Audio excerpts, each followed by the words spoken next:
Welcome, everyone, to another exciting adventure through Whitefell as we join Kazumu as he reconstructs the town of City, or better yet, it used to be a town of Darkfeather. It used to be just a commoner's town, a little shit stain on the side of Whitefell. But now, thanks to a new mayor and a brand new name known as the City of Senjin, we discover that Kazumu has bigger plans. So we now go in and find out exactly what they are.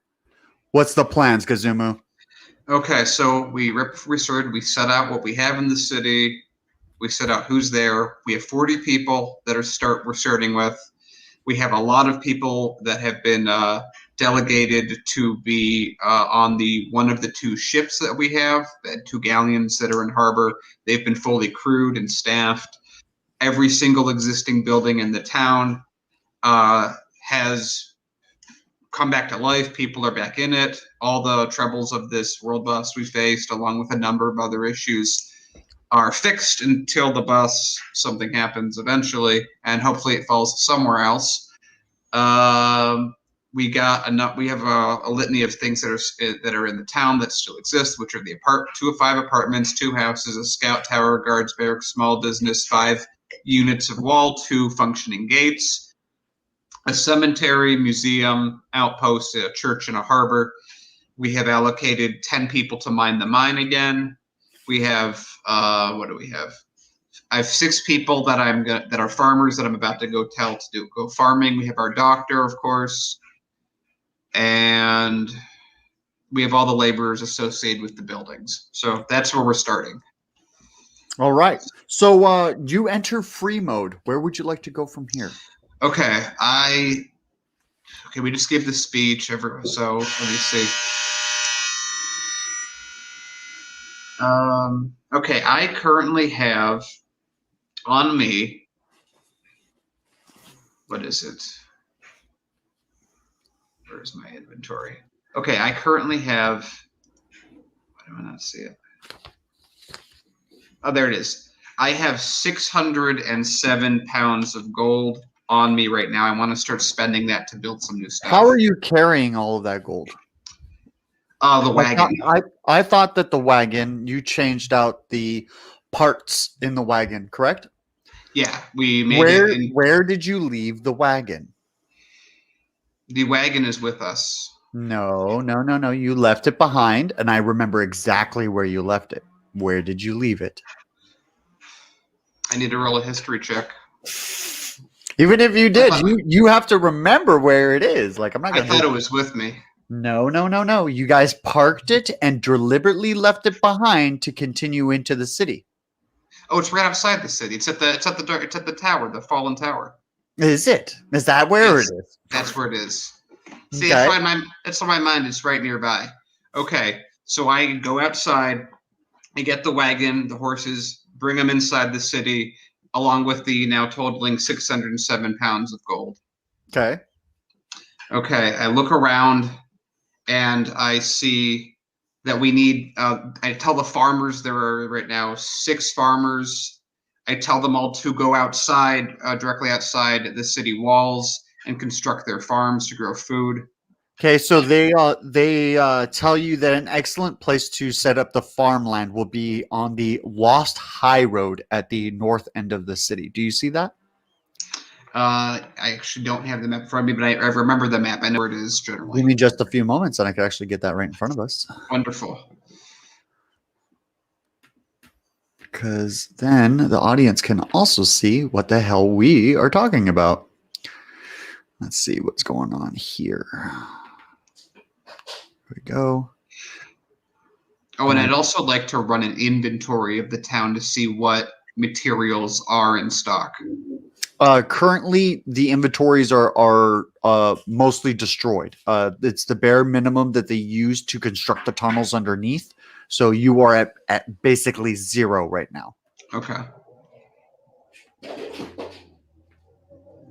So as they previously stated, whoa, what's going on with this picture? Let's try this again. We're having the fuzziness issue. I I could see it though. That's a good area for farming, and I know I can wall off that area at that choke point later. The internet's weird.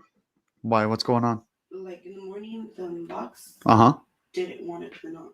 Really? Like the connection to it was busted or something, and like me and Chantel did everything, and it just would not work, not turn on.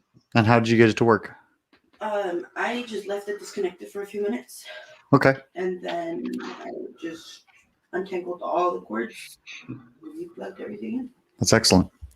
Okay, so yeah, right here, this is exactly where they're telling you that is an excellent place to set up the farmland. And are those the trees that you mentioned that are hand planted, or is that another area? No, I am talking about the hand planted trees in the orrery. Okay. Yeah, okay, we won't touch those then. Okay, so we have the area that they want to do that. I assume farms require wood? They require livestock. Okay, how do we get livestock? You gather them, you collect them, you find them in the Okay, wild. well, at that point, we know that the area is full of animals. I walk outside with the six. I walk out the wash gate with the 6 farmers, and I look and I look for livestock. So while you're actively looking, you're going to roll a 1d20 to see if you find the wildlife you're seeking. Okay. Because there is all the wildlife that you require for the farm.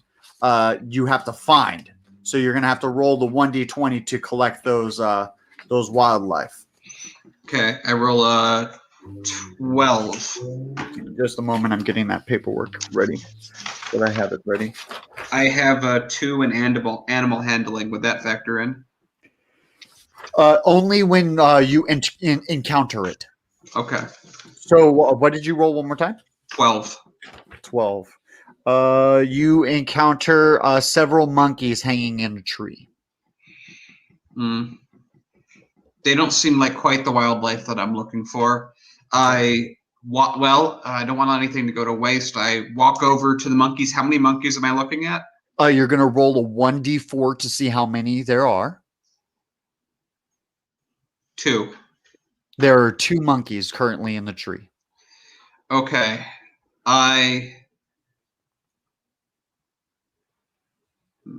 They are approximately 30 feet away from you. Okay. I approach the monkeys directly within melee range. They're in a tree, so melee range, you're at the bottom of the tree stump. So how are you going to melee range monkeys up inside the tree? It's a good question. I take out my javelin. Okay. I take out.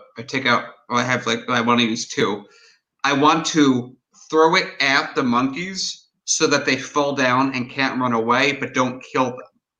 Okay, so you're still going to need to make an accuracy check for that. No matter what, you're going to need to make an accuracy check. Okay, let's do that. 15. So that's going to be a hit on one of the monkeys. Okay, so it falls to the ground. I see it moving. I use Kazumu's touch, turning it into platinum.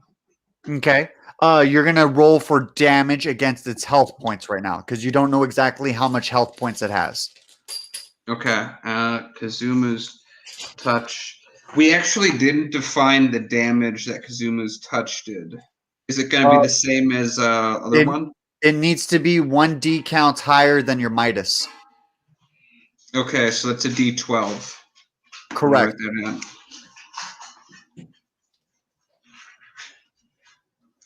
Okay. So let me roll for the monkey's health points. Sure. Excellent. I got the monkey's health points ready to go. Okay, so I'm gonna roll maybe 4. Because you said that you didn't want to do damage with the javelin. Because if you said that you wanted to do damage with the javelin, you could have killed the monkey by hitting it the first time. Right. So you're using a second action of this turn.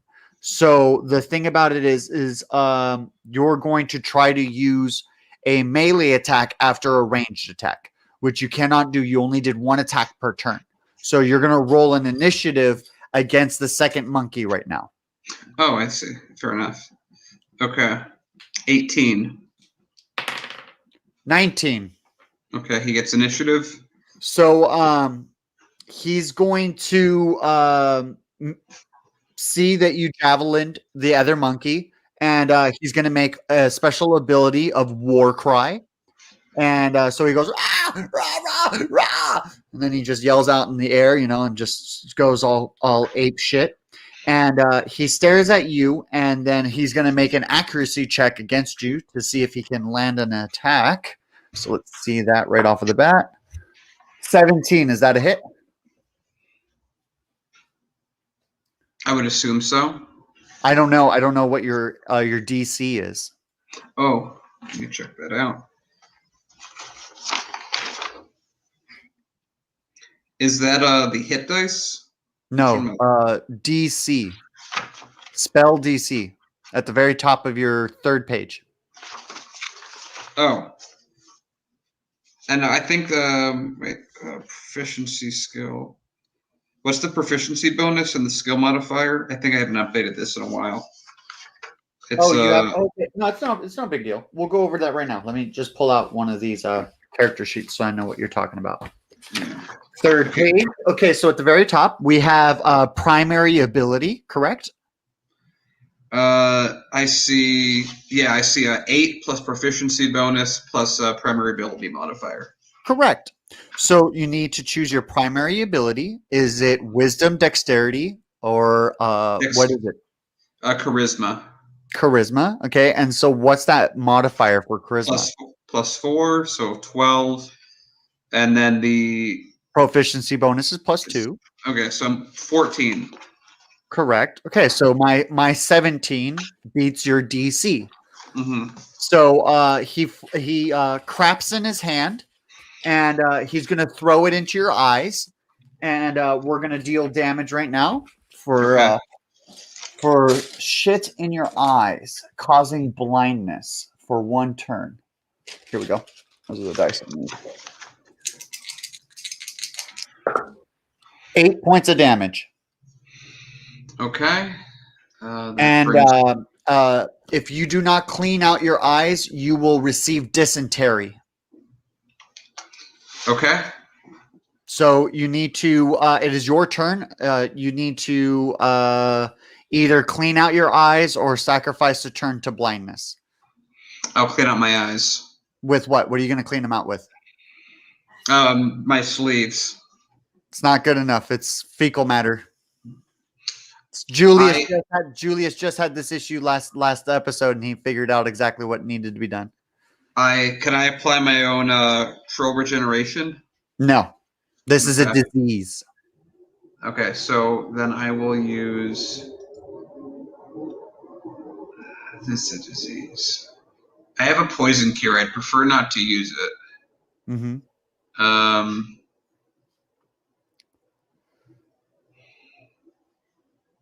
Can I wash it out with water? Correct. Okay, so water and some soap. You got soap? Yes, I have soap. Okay, so use water and soap to relieve yourself of blindness, but you still contract dysentery.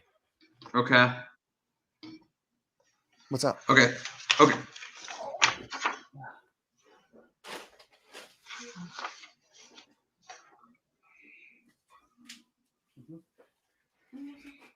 yeah. So, What? you left one that was like almost empty. Yeah, that's the very first one. I emptied it into your cartridge for the red one. You emptied it? Yeah, I put it into the other cartridge. How did you do it? The bottom twists off? Yeah. That's cool. All right. Okay, so so you contract dysentery. Dysentery is going to give you minus 10 temporary health points. Okay, that puts me at 14 health currently. No, it doesn't affect your current health points. Those are temporary health points. So if your health points go down to 0, the 10 required beyond your 0 point is automatically met, meaning that you instant die at 0 health points. Okay, so I start by applying my regeneration powers, my troll regeneration. I roll a 4d6 to determine health gained. You didn't take any. Oh yeah, you took 8 points of damage. Correct. Mm-hmm. Okay, so 13. I'm back to full health. Very nice. I look back down at the monkey that is on the ground, and I do apply, and I cast a Midas touch on it. Not Midas touch, Kazumu's touch. And you're gonna roll for damage because now you're within melee range. Okay, so that's a 4d12. 39. Excellent. So 3 times as much as needed. So the monkey weighs 15 pounds. 15 pounds. And the platinum is 10 times the weight of gold. So it's 1 gold bar per pound when you did Midas touch. So it's 10 times. So the monkey weighs 150 pounds. Okay, so I have 150 pounds of platinum. Okay, I look back up at the monkey that threw the shit at me, and I take my javelin and I prepare to throw it and repeat the same process. Okay, This time I prefer to injure it a little bit if it didn't require a higher accuracy. You're gonna wait for initiative. So you prime your javelin, and then we're gonna roll for initiative. So roll for initiative. Let me get this out here. 2. 20, nat 20. So I'm gonna do double damage. Okay.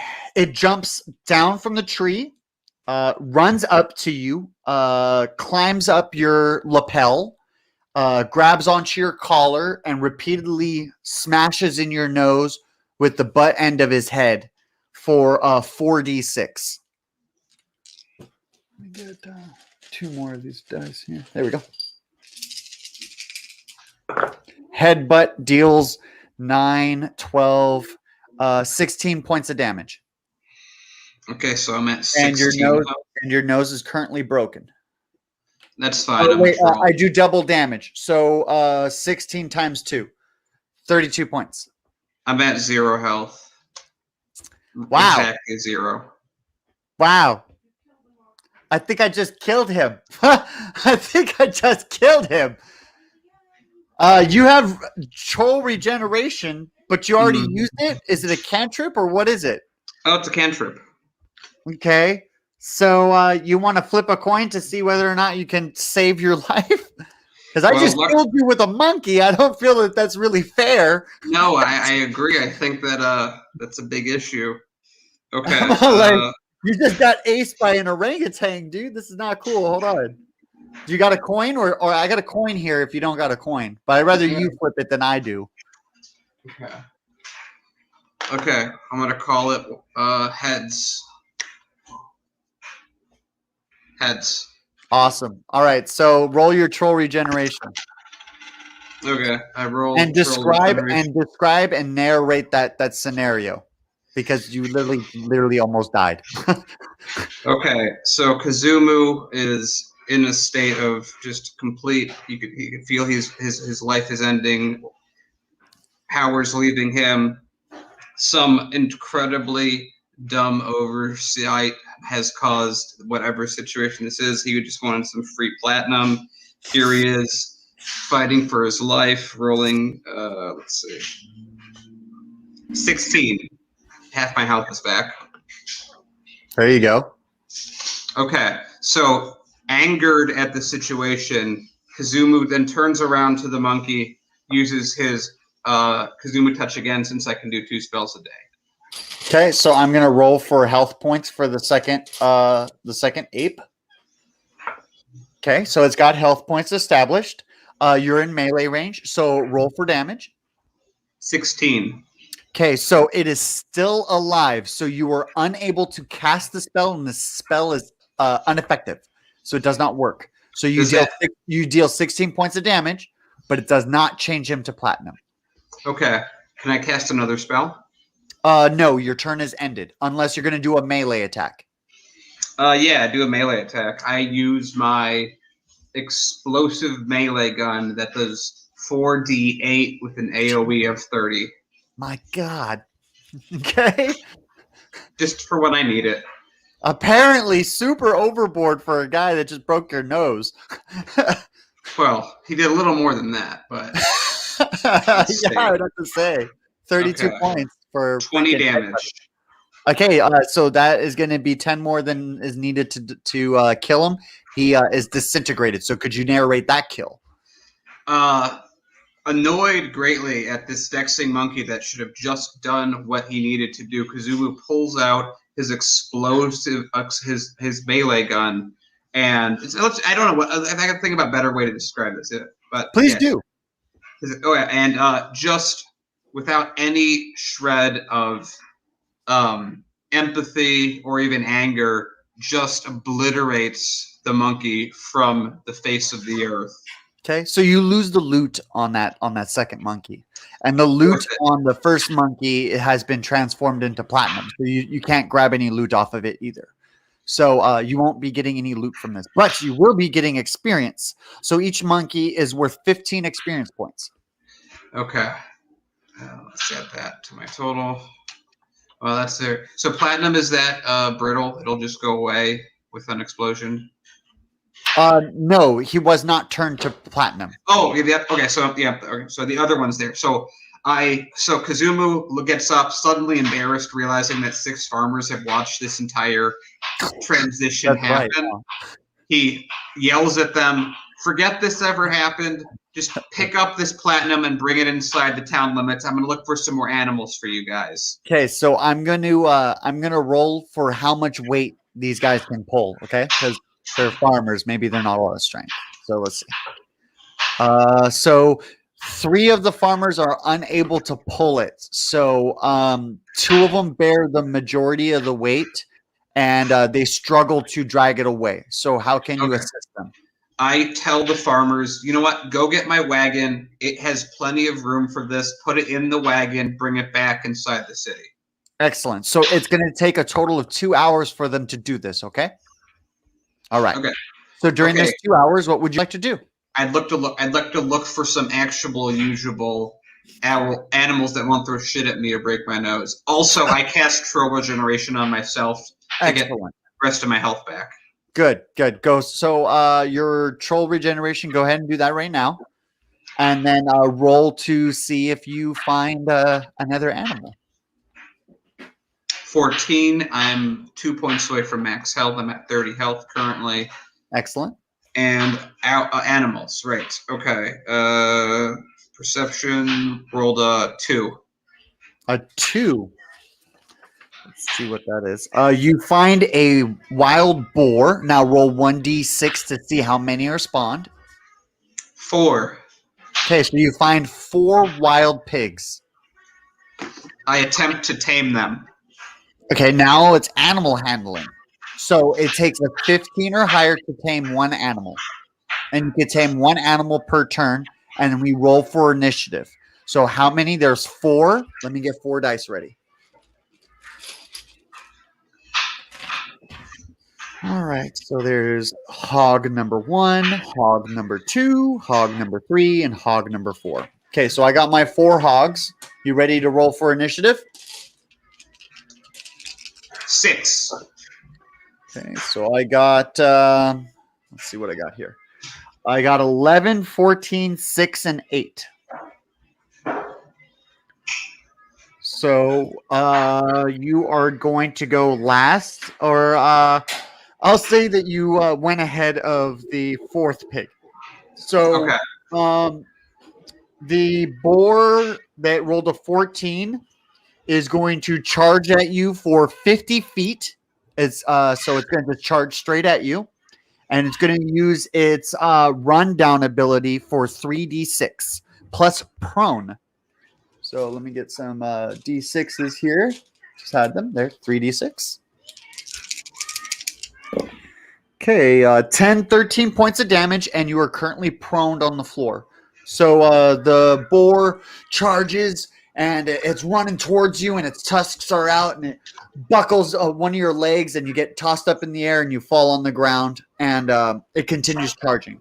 The second boar is going to charge 30 feet up to you and melee you for an tackle ability while you're on the floor for 2d8. Some d8s here. 1d8. 2d8s. Okay, so 5 points of damage. By the way, do I get a spell save on that? That is melee damage. Okay. So melee does not require any type of accuracy. Okay. As far as the rundown, I rolled a 17, so I knew that it was already higher than your DC. We discussed that last time. Oh yeah. So I Okay. just didn't feel like announcing it. I already knew what your DC was. Okay. So he tackles you for 5 points of damage while you're on the floor, prone. So he basically just continues to buckle you over as you roll on the ground with his tusks. The third boar is going to notice that 2 monkeys are coming through the tree line from the original war cry that was announced 2 turns ago. hmm And now it is your turn.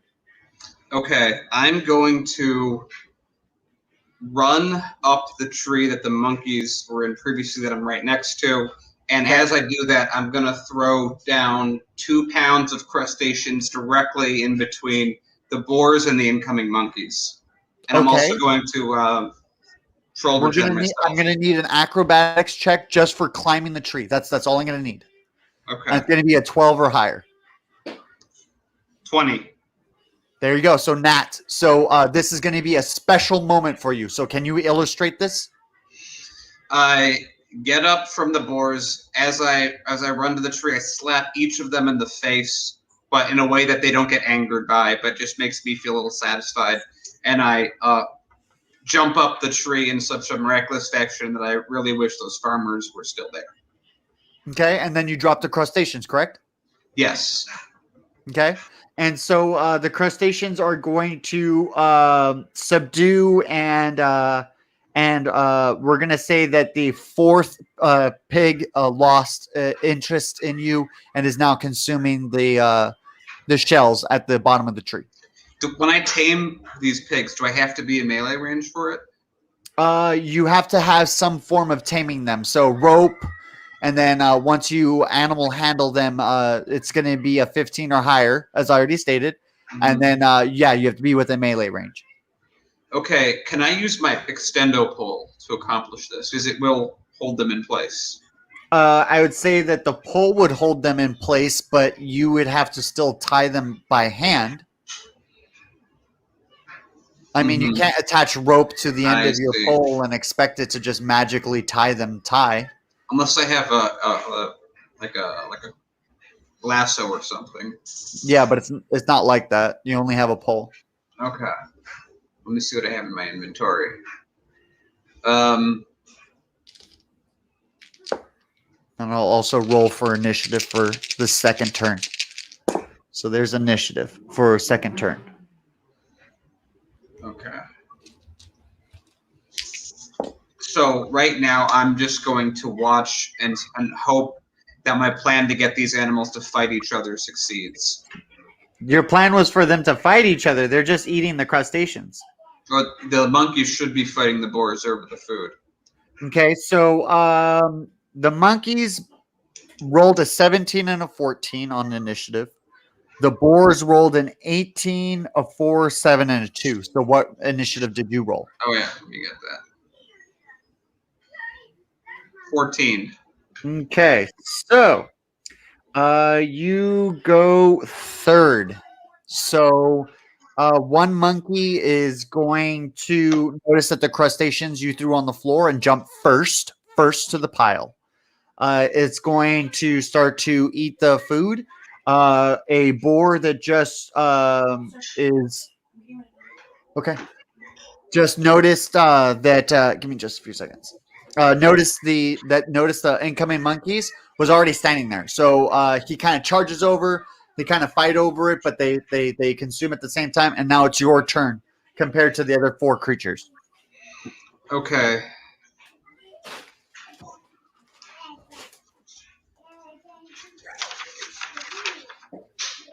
I use my own war cry ability to call over the 10 sailors to assist me. Did you use war cry? Yes. Yeah, I'm about to feed him right now. Okay, what does it do? It gives me access to all of the abilities and inventory of everything in range, and sailors always have rope. Okay. So what did you want to access? A lot of rope, maybe 100 feet of rope. Okay. Who's currently nearby that you employ that has 100 feet of rope? Sailors. Excellent. So narrate that. Okay, I call out to the sailors to bring rope over. I use my owl as a means of getting it to me immediately. Okay. And then you get the rope. Then what? Then I attach the rope to the pole so that if I hook a pig, I can just hog tie it together without having to leave the tree. Okay. And then we'll do an animal handling check for your success on that lasso at the end of your extendo pole. Okay. So do an animal handling check right now for the first boar or monkey or whatever you're trying to capture. I'm going to capture the boar first. They seem the Okay. tastiest. Okay. I roll a nat 20. Okay, so you're able to catch both. Awesome. Narrate that. So, with my amazing skill and talent with this rope that I fashioned, I put it in. And I'm able to somehow catch all 8 legs of 4 pigs that are of 2 pigs that are eating the food. It's a pig and a monkey. It's a pig and a monkey. Okay, it's a pig and a monkey, and I have them basically tied together so they cannot move or do damage to each other. Okay, excellent. And then we're going to move on to the other 4. The monkey is going to roll an accuracy check on you. So for your DC, it's 5, so that's a miss. So the shit flies past you and smears on the ground. Now we're going to go towards boar number 3. Is going to do a charge at you for 5, so that's a miss. He's going to charge past you and miss. We're going to go to boar number 4, and that's an 18, and that's going to be for rundowns, and that's going to be for 3d6 plus prone. Will it matter since I'm in a tree? Since boars can't. He's going to try to run down the tree. Okay. So the tree only has 10 health points, so all he has to do is do more than 10 points of damage. Okay. So let's see, 3d6. And he does exactly 8 points of damage. So the tree breaks and tilts over. Okay. I attempt to corral more animals. I still have tons of rope. It's already set up. I have 2 pigs. I have 1 pig, 1 monkey. I try and aim for the. Did you use 5 feet of rope per animal? Yes. Okay. So I have 90 feet left. Okay. First, I cast a regeneration on myself again to try and get my health back to max. Okay. And I'm going to roll for that right now. 9. That puts me at 31 health.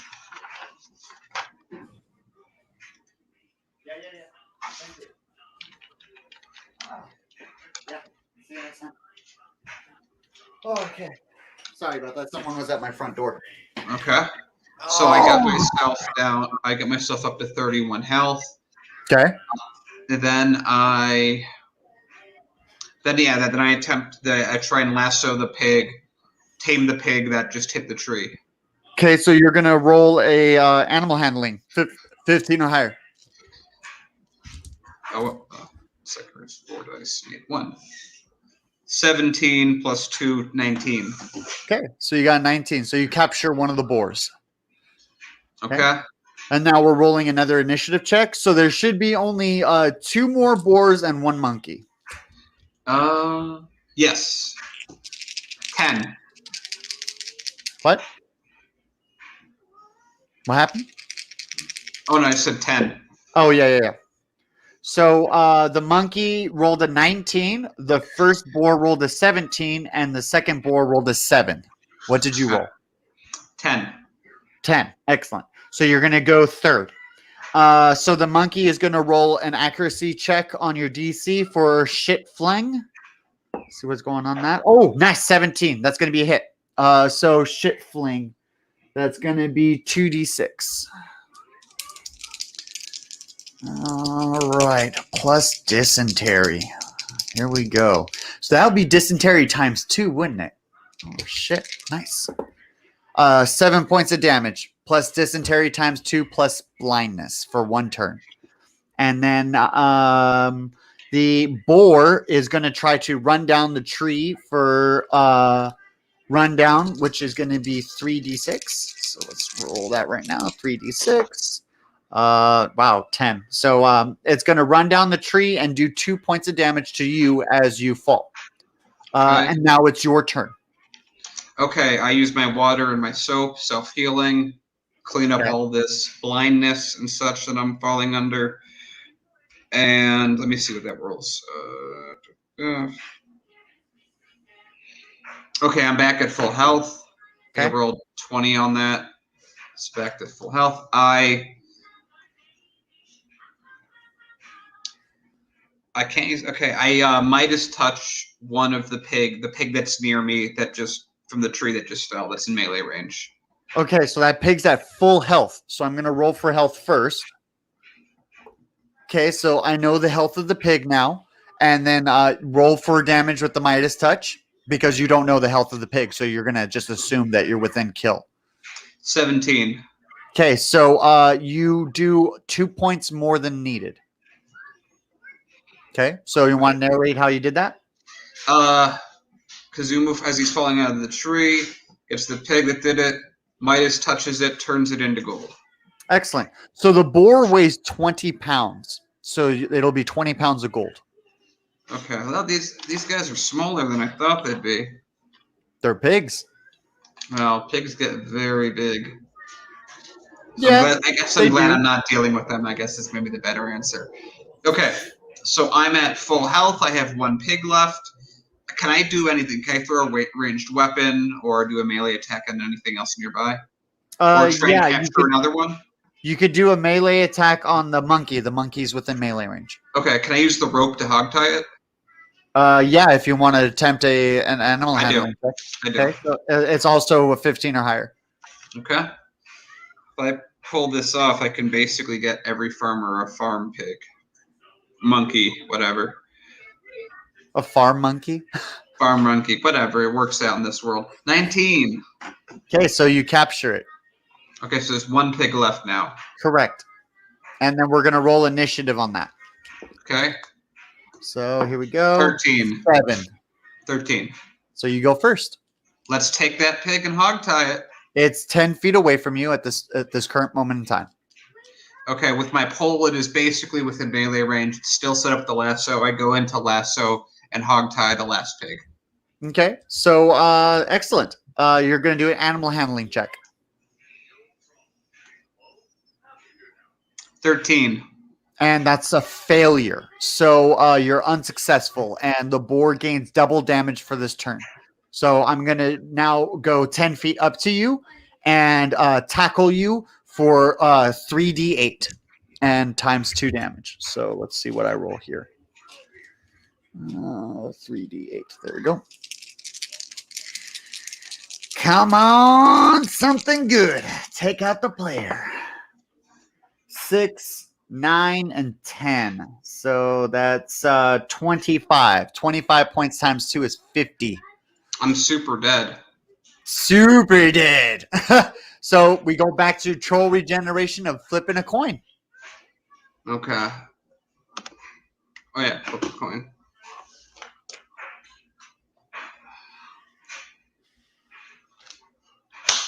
Heads.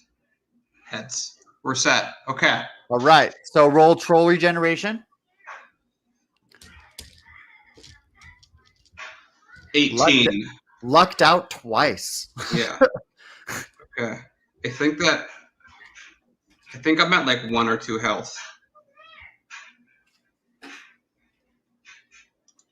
If I'm at 0 for my contest. Yeah, okay, so then I'm right. So would my regeneration put me back from 0 up? No, it's your negative. So I got 18. Yeah. So you're at -2 still. Okay, can I roll again for health? No, that's all you got. So you go unconscious and you die. And Okay. your farmers come up on you. They notice several hogs that are tied up, and one that is covered in blood. and you're mauled. They run over and they got a couple pitchforks and they deal the final blows on the boar, killing it. They drag your lifeless body back to town, bringing you to a doctor, a well-known doctor, where she spends several months trying to resurrect you from the dead. Upon her successfulness, you find that your soul has departed and you no longer have troll regeneration. You Can I are actually, mortal. before we go there, can I use my inspiration point to reroll my healing? Absolutely. I did not know that you've been saving it for a special occasion just as such as that. So let me do that. Yeah. Okay. Moment of truth. 19. Which would Okay. have put me. So yeah, you're good to go. So you Okay. do your so wait, no, you're still at -1. Because dysentery is -10 and you had dysentery times 2, so that's -20. But wouldn't troll regeneration naturally deal with that? No, a troll regeneration is from death. So when you're at 0, you're able to do your troll regeneration, which you did, saving you from -10, which you did last time. So this time you're at -20. So you needed to make a 20 or higher on your troll regeneration. So what you did is 19. So now you're at -1. So we're going to still go through the storyline as the doctor has resurrected you. You regain consciousness, but unfortunately you lose troll regeneration. Okay. And 2 months has gone by. Okay, so if 2 months has gone by, that means I just made a lot of money. Sure. If you want to do all that calculations real quick, I'll wait. Yeah. Okay, so every month I make that. I have made...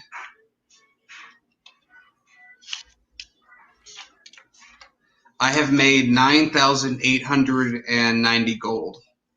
Good. Where are you storing all this? Do you have a bank? Are you going to build a bank? I put it in the barracks for now. The guards' barracks. Okay, that's fine. Upon further inspection of your town and what's gone by in the 2 months, through the 2 months, they've successfully established 3 farms. Okay, let me put in the 3 farms. Still a bit upset. I got killed by some pigs. They're all pig farm. Oh no, 2 of them are pig farms and 1 of them's an orangutan farm. Okay, fair enough. Let's put those in. I've never seen an orangutan farm before, but somehow, some way, their pelts are valuable. I'll take it. Farm gives me 3. Costs 750. 3,000. Okay. I have my farms put in. Okay. I look around. I'm woozy. My ability to regenerate seems to have dissipated. I hope I can get it back. Let me cross it out right now.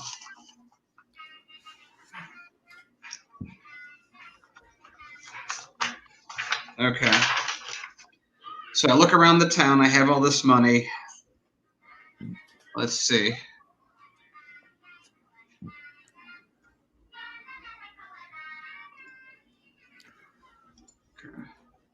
Just trying to count how much money I have.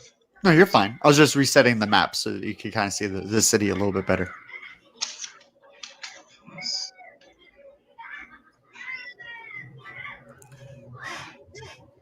Got aced off by some wildlife.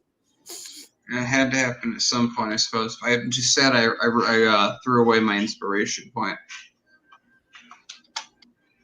Okay, I missed. You could have rolled a 20. I could have, but I didn't. Okay, so there's that. It wouldn't be the first time a player has died. Yes. Okay, let me just. I mean, you guys did walk up on a player that was half a player that was half a wood log that was getting cut into a sawmill. So, but at least that's a good story. I got How turned did you into. die? I died like Game of Thrones. I got ran through by a boar. Yeah, it's like I got turned into wood. Is just better conversation starter.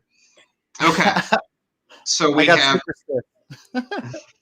Okay, so I let's see. I thank the doctor for getting me back. I say I'm going to stay around here. She asks you if you've seen Sweet Potato. Because He's around. He recently left with the other Saiyan a couple nights ago, and he hasn't returned home, and she's worried. Well, I remind her that I was dead at the time, so I may not be the best person to ask about the whereabouts of him. She asks how you died.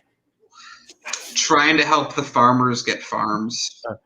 She says, that's good. I'm glad that you're being the mayor that we need instead of that hunk of shit that was the dragon. Okay, I look around and I assume that the orphanage and the statue have finished construction. Yeah, what did I say the time period was for the statue? I have it written down. 2 months. It's done.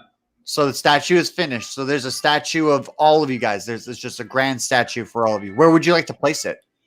Well, you'll figure that out because you're designing the city. So yeah, just right now remember that you have a statue you can place somewhere. Yeah, it's probably going to go in the town center when I do it. Okay, and we have an orphanage that should be completed as well. Correct, and it's in Julius's name. So it's the Julius Black Orphanage for what? The blind, the sick, what? For the Taylor Swift. Children? For the Taylor Swift. All right, there you go. Julius Black's Orphanage for the Taylor Swift. Dude, there's a great story where 4chan was able to beat a contest for Taylor Swift wanting to go to a school to perform, and they sent her to the something school for the blind. Really? Oh, not for the blind, for the deaf. Oh, that's even better. So they don't have to listen to her. I was all like, they didn't have to see her. That's cool, yeah. But not having to listen to her, that's awesome too. Okay, so the orphanage is done. I go in and I look for the orphans. How many orphans are there? Speaking of deaf, I know this is kind of off topic, but have you ever heard of a deaf rave? No. They so what they do is they put a foot thick plastic floor and they feed all of the subwoofer vibrations through the floor, so that when everyone's dancing on the floor, they can feel the vibrations of the bass and all of the different tempos of the music. I was like, that's super cool because it's kind of like Braille, but for your feet. Yeah. I feel bad if there's any neighbors upstairs that can hear. Oh, I don't even think a building like that would have people upstairs. No, it would be like more like a coliseum or something. No, and whoever's right upstairs, right on top of them is a bowling alley. You have a very unique building. I don't know who constructed this building, but they had ideas about how to piss people off. Oh, so how many orphans are in the orphanage? So far, around 20 young kids. Okay, and can I utilize these kids as laborers eventually when they get old enough? Sure, I mean, you could use them as child labor right now. Okay, still a little numb from dying and coming back. Kazumu calls and asks for the orphanage who does not feel like they want to go on to come forward. Okay. So what? They don't get parents, so they want to die? 5% chance is a good chance that one of them 100% wants to.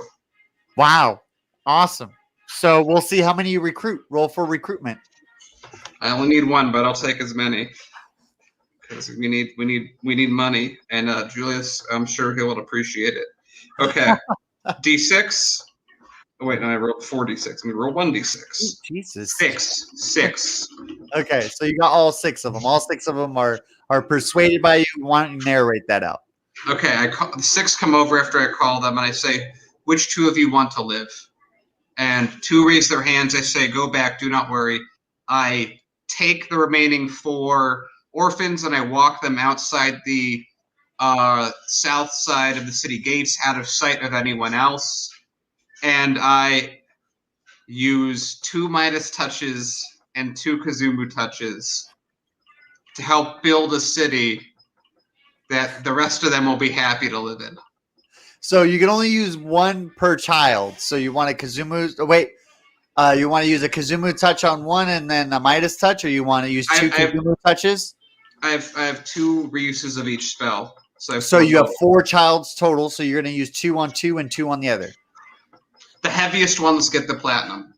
The heaviest ones get the platinum. I'll roll for weight for the children. Okay, what am I rolling? I got the weight dice. Give me a second. Okay. Yeah. Let me get 4 children in my hand. and then roll their lives away. They only have 1 health point, so it's just. But I don't care about their health. I care about their weight. So 1 child weighs 90 pounds, 1 child weighs 20 pounds, 1 child weighs 30 pounds, and 1 child weighs 30 pounds. Okay, so 100, and then everything gets bigger. So it's what's 1,200 pounds of platinum. Is that how the math works, right? Okay, so you said the 2 heaviest kids, right? Yeah, so 90, 30. So that's 100. So 100 pounds times 10 120. is 1,000. Yeah. So that's No, 1,000 90, 30. pounds of platinum. 90, 30. What do you mean? Oh, you want to split it so it's 90, 30, 40, 20? No. You said you rolled a 90. I rolled a 90, a 40, a 20, and a 30. Oh, so then actually I'll use the I already said 90, 30. So 90, 30, 120. Okay. And then that 120 is 1,200 pounds of platinum. Yes. And then I have 40, 20, 60 left of gold. Correct. 60 pounds of gold. Okay, that's How good are you enough. going to transport 1,200 pounds of platinum? I'm going to leave it there for now. A carriage cannot move it. Yeah. Okay, I'm going to... Especially because 1 child weighs 900 pounds. Yeah. Okay, I'm gonna move. I'm gonna take the golden children with me right now. Luckily, it's the last 2 children at the foot of the gates. There's the Thieves Guild notice what you're doing, and they're waiting for you to leave. I call for the guy that's... You don't know this. You don't know this. You don't know that they're there. I'm just saying. Okay. Thieves Well, Guild, they notice what's going on.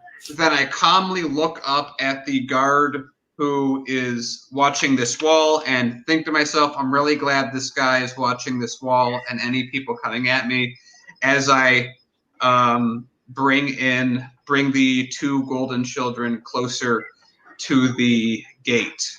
Okay, so you're gonna drag the children. Yes. Okay, so and as I'm doing it, it's gold. We've already talked about it's valuable. I sort of mush it so it doesn't look quite as offensive to people. Children? Looks more like a mound. Okay, so you turn it into like a wheel or a ball or something. And yeah. Okay, that's fine. And I roll it right to the entrance of the gate. There, several thieves arrive at the top of the wall. One of them kills the guard and throws his body that lands next to you. You stop rolling the ball and you stare upwards as 4 thieves start to rappel downwards from the top of the wall with grappling hooks. And all of them are fashioned with pistols, sitars, and other various weapons you have not seen yet. Are they close together? Very close? They are about 20 feet apart. From each other. It's like a total of 80 feet of wall.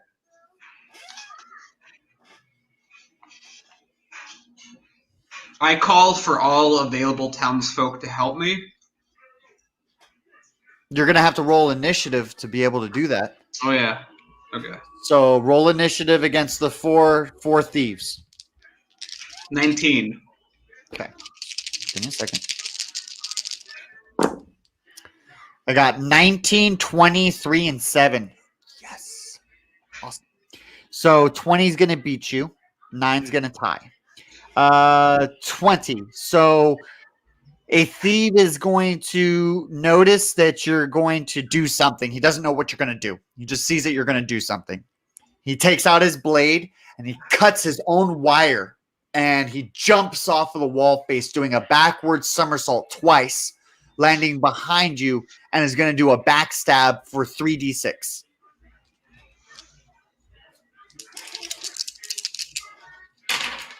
Okay, that's 11, 12. 12 times 2 is 24. So you receive 24 points of damage.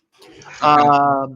The 19 is going to tie with you. So roll flip a coin to see if you beat him in initiative. Wait, It went in your pocket. It did. Okay, I'm gonna say tails. Heads. Okay, so he goes first.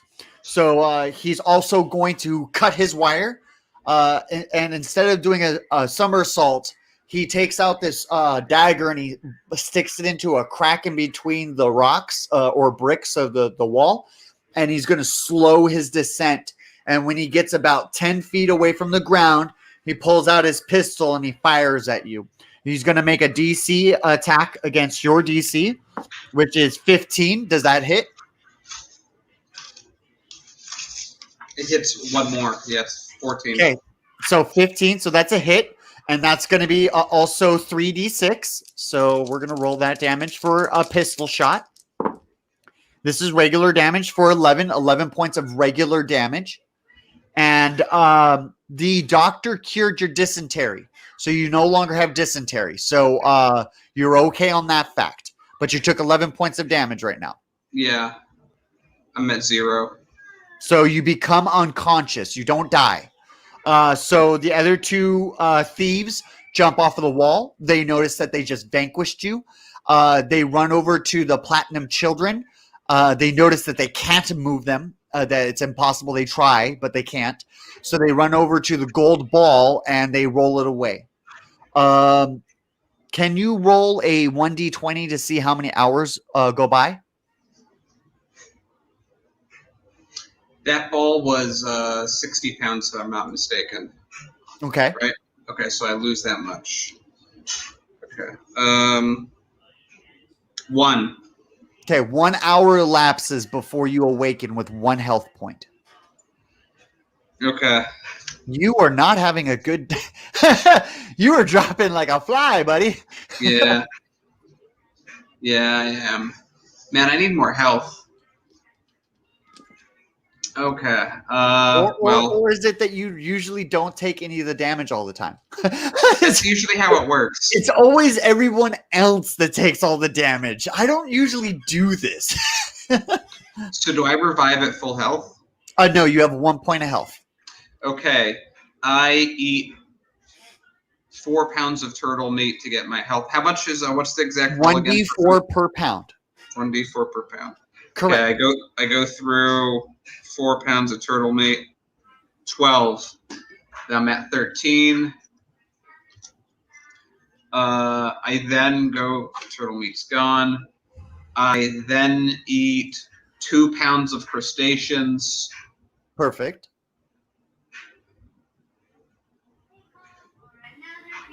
4 more health. 17. I eat 2 more pounds of crustaceans. Excellent. You gain weight. So you gain 25 pounds of weight. So whatever you weigh, gain 25 pounds. And that's also going to increase the amount of weight you can carry because a player can carry his own weight and he could push, pull, or shove half that amount. Okay.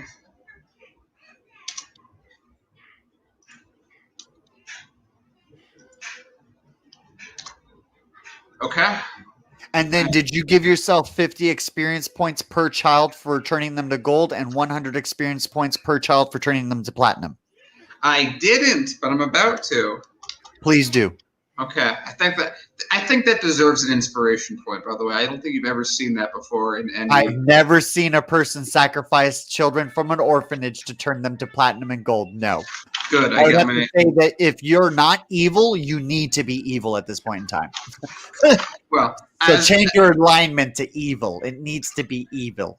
I don't think it's evil. I think I was just like, wow, I'm dead. I'm separated from the living. I'm a little dazed.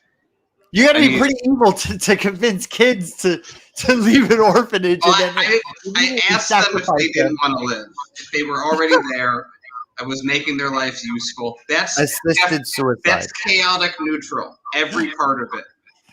I'd agree with you. I agree with you. Chaotic neutral. Again, I was watching some more stuff on alignment, and someone said like the difference between chaotic neutral and chaotic evil is chaotic neutral doesn't know they're chaotic evil. Wow, really? Yeah. Okay. All right.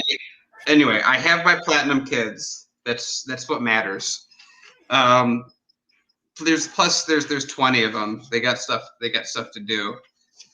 Anyway, yeah, maybe I shouldn't have done that, but I was annoyed I died, so someone had to suffer with me. That was my motivation. Ah, yes. Good motivation. Thank you. Especially if they're kids, Yes. because No. they're not working. If they were working, I wouldn't have picked them. Yeah, because they're making you revenue. You know, you don't want to. That's what we need. Hey, I'm playing a hyper capitalistic character. This is how we roll things. I guess so. What did Yeah. you do to fix the light source? I meant to ask earlier, but I just totally forgot. What was causing the light source first off?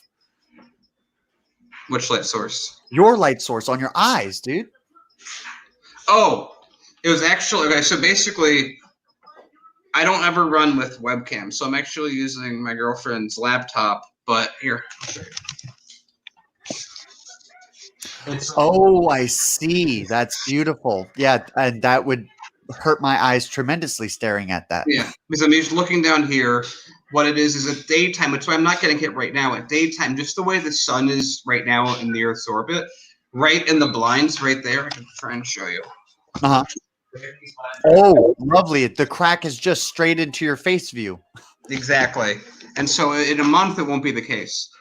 It's Oh, simply yes. I'm looking at this. This is light there. This is light there. That's light there. But there's also light there. If this monitor's off, though, in the daytime, it won't be an issue. That's my fix. Okay. Just everything But no over matter there. what, right now you don't have. I noticed you don't have that brightness on your face, so that way you're not having that migraine issue. And I was just Yeah. like, I gotta ask. Yeah. Had to ask.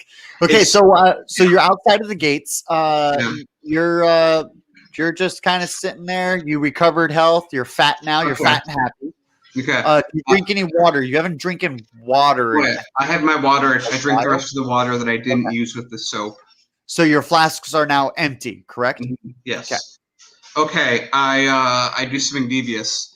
I call out to the town, thieves. Thieves have taken our children. Because remember, when I did all this, I made it so no one would see me. Mm-hmm.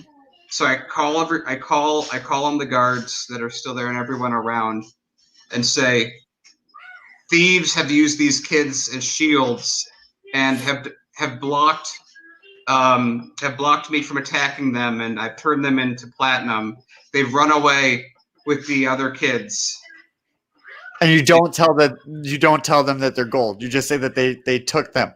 No, I tell them that they're gold, but they ran away with them. Okay. All right. And I tell everyone,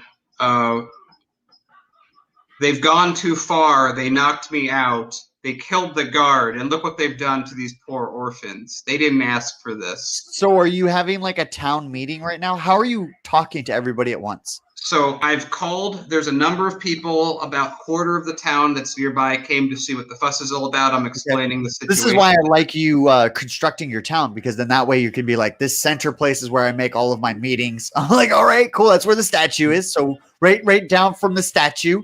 Mhm. You're just like, everybody come here, listen to me. I'm that guy right there. You see that Yeah. guy? Yeah, that's me. So yeah, at this point, it's just a number of people, about 10 people. Okay, 10 people. All 10 right. people have come, and I'm explaining the situation. I explain and I say, look, at this point, we can't capture them. They've already rolled away Philly and Phyllis, and all we have left are these statues of these children. We must have their memory be preserved. And Where, we they must- ask you where the statues of the children are, and you kindly reply that they're outside of the gates because Well, I'm outside the gate at this point.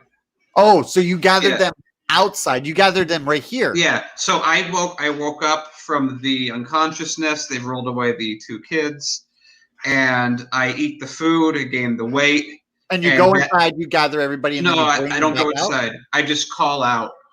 Oh, Yeah. the wall's 200 feet tall, so your voice is gonna jump over the War wall. cry. War cry. When it doesn't. Okay. Okay, fine. I go inside, get Okay. everyone, bring them outside. Okay, yeah, you gather everybody. So you gather 10 people. Yeah. Now you're standing outside, so you're Yeah. having a speech in Yeah. front of these two children. I'm just trying to get the Yeah. really the setting down, so I know exactly what's going on right now. So you're having Yeah. a speech about these two children. You point at the groove that's in the ground from the ball of the gold children that was rolled away, because you got to leave an indentation in the ground. So you know exactly where they went. You know, it's not like you can be really sneaky about where you rolled this gold ball to. Okay. Perception check, please. While you're making your speech. 20. You notice, oh, nice. You notice a spectral cowboy leaning up against one of the trees. He's smoking a phantom cigar. His hat's tilted, and he's listening in on your conversation. Your 20 gets you that you remember that he's the bounty hunter for the city. Okay. That's what your 20 gets you. Okay. I call over to the spectral man and I say, this man will find them. This man will bring them to justice. The people that stole Philly and Phyllis. And I have a motion. He tilts up his hat, and he's got kind of like a southern accent. So he says, y'all the mayor around here? Yes, I am. Who did this to these damn kids? It was 4 thieves that ambushed us as we were outside the gate. Why don't you go ahead and tell me what they what they look like? Thieves, weapons of various kinds. I was shot with one of their pistols. That's not enough of a description. I need to know kind of what they look like. Did they have scars? Did they what ethnicity were they? Were they orcs? Were they darkborn? I need to know, because when I set out for my bounty, I may bring you the person you did not require if you're not specific enough. It was 4 human thieves. They move very quickly with various weapons. They do not carry a uniform set. They are various. They have guns, scimitars, and a number of other weapons that I could not identify. The entire ordeal happened so quickly. All I was able to get off was an attempt to turn them into gold and platinum for our growing city. And sadly... Now, you mentioned you got stabbed in the back there earlier during your conversation with us. You didn't happen to get a good look at his face? Unfortunately, no. But if you see and I motion to the groove in the ground, they are trying to roll 60 pounds of gold, so they can't be that hard to miss. I'm going to follow this trail. Now, if I find these thieves, I'm going to confiscate the gold ball for myself and call it compensation for my bounty. Do we got a cannon's deal here? You must bring me back all the weapons, armor, and inventory of these 4 individuals, and you are more than welcome to keep the gold ball for yourself. I'll do you one better. How about I bring you them alive? These monsters do not deserve life. I must require their weapons and armor. So you want them as what we would say cold? Yes. I'll bring them in cold. That's what you want, Mayor. But we got us a cannon's deal if you say that I get to take that there gold ball for myself. You're welcome to Philly and Phyllis for your efforts. All right. So he walks up to you and he reaches out his hand that's kind of like skeleton bones, but his flesh is made out of like blue flames. I reach out and clasp his hand and shake it. Excellent. There's like a yellow stream that goes around both your wrists, and it activates this spectral deal. And you see him instantaneously just go straight on the hunt. He flaps out his cloak, and like he reaches down to the ground, and he starts smelling the dirt, and then he kind of just like picks up a little bit of it, and he licks it, and he looks into the air, and he just starts to run. He doesn't even walk; he just runs straight towards on the trail. Good. Okay, I look back at the remaining townspeople that are out there who watched this happen. I say, we can't do anything for these kids. We have the best man available to track down their killers. Let's bring their bodies back inside, and hopefully we can use them to create a better future. And I will make sure to add a library to the orphanage, school to the orphanage. Okay. So the townspeople say that they have an idea how they can drag the statues, they call them statues, Mhm. over to the smeltery or the destroyed blacksmith station. And they Okay. feel that if you can somehow restart the forge, perhaps you can liquefy them into smaller pieces. Okay. But that's just an idea. They say they have an idea. Do you want to listen to the I idea? do. I'm listening. So narrate that kind of that issue, and I'll tell you the Oh, idea. okay. Well, we definitely need to get the smelter up, and we do need a blacksmith. I think I saw one of the orphans that actually may be able to do this work to be a blacksmith. I'm sure they could use some focus. What's your idea? How can we make this happen? Well, if you could find someone to restart the forge, we were thinking that you get around 1,000 feet of rope, and every town member pulls at once and drags one statue all the way to the smelter. And we feel that if all of us pull at once and continue pulling, that we might be able to drag it all the way there. Would it not be easier to empty out the cart, put its the contents? The cart's wheels are made out of wood. It just smash underneath the weight. A cart can only hold up to 400 pounds. Oh, but the cart that we had was the special magical cart that we said could carry 2,000. It's part of the stage, though. It's a But stage. we took apart the entire stage. That's what gave us the capacity. Okay, so I'm confused though. So you replaced the parts on it. No, we just removed them. The parts weighed a ton. That's the whole stage apparatus was incredibly heavy, and we Okay. pulled all of that out to make room for just The regular gold. wagon. Yeah, that's the way we were able to carry everything, and we were able to move around over 600 pounds. So it is no longer operational. No, it's just really, really heavy duty. Understandable. I had assumed that you actually replaced the parts with gold replacements so that it actually still functions, but all of the internal components are now solid 100% gold.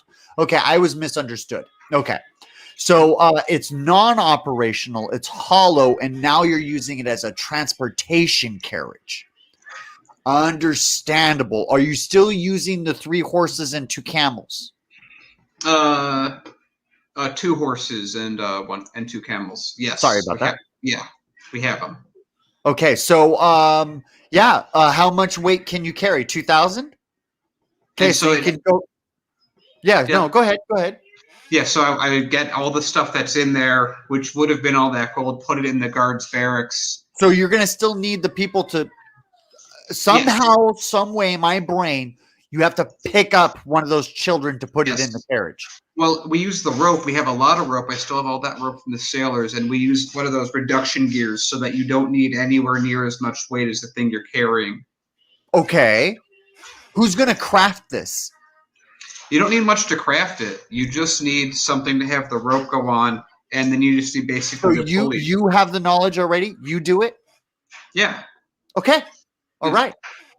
I just have everyone help me because it is still pretty heavy, but it doesn't take, it's not 1,200 to pull up anymore. If you use a couple gears, it's now 200, which is more than enough. If your character has the knowledge, all right. Yeah. Okay. So put in the cart, bring the cart back into the city with both of the statues. Okay. I go to the orphanage. I recruit one of them to become a new skilled laborer. Perfect. And go to the forge, have them learn to start it up. And that'll be your first blacksmith? Yes. You will need to repair the blacksmith shop. So you will need to spend the expenses on an engineer to repair it and the cost of the blacksmith shop itself. Okay, so let me get an engineer. Hold on a second, I'm just reloading the document. And the engineer is going to cost you one of your skilled laborers. Yes. And then you're going to purchase one. I'm going to use another orphan to turn into an engineer. That's fine. You could do that as well. And that's you still have that monthly revenue for the engineer, though. So Make sure you keep Yeah. track of that. Yep, I'm writing it all in right now. Perfect. We're down to 14 orphans that have nothing to do. And okay. Okay, everything's been calculated. We have an engineer. We have the So you're extra, ready to start construction on the blacksmith shop? I'll tell you what yes. you need as resources. So Okay. you need 200 stone blocks and 100 iron ore to repair the blacksmith shop. Well, I have that. Okay, so we had 10 miners who have been working at this point 60 days since I was dead. Correct. That's 600 stone blocks and Keep 600 track iron of all ore. that. Keep track of all that because that's important to keep track of. Okay, so we have 600 stone blocks and 600 iron ore. Plus, I have not rolled on any relics. Okay, so go ahead and roll on relics now. Okay, what am I rolling with? I believe it was it's a 50-50 chance per person. Okay, so there's 10. So I'm just going to use a D4 and say 3 or 4 counts. That's fine. Okay, 3, 1, 2, 3, 1.5, 4, 5,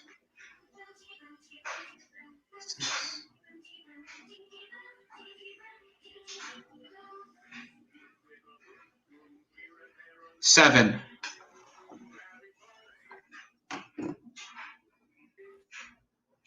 And is that per month?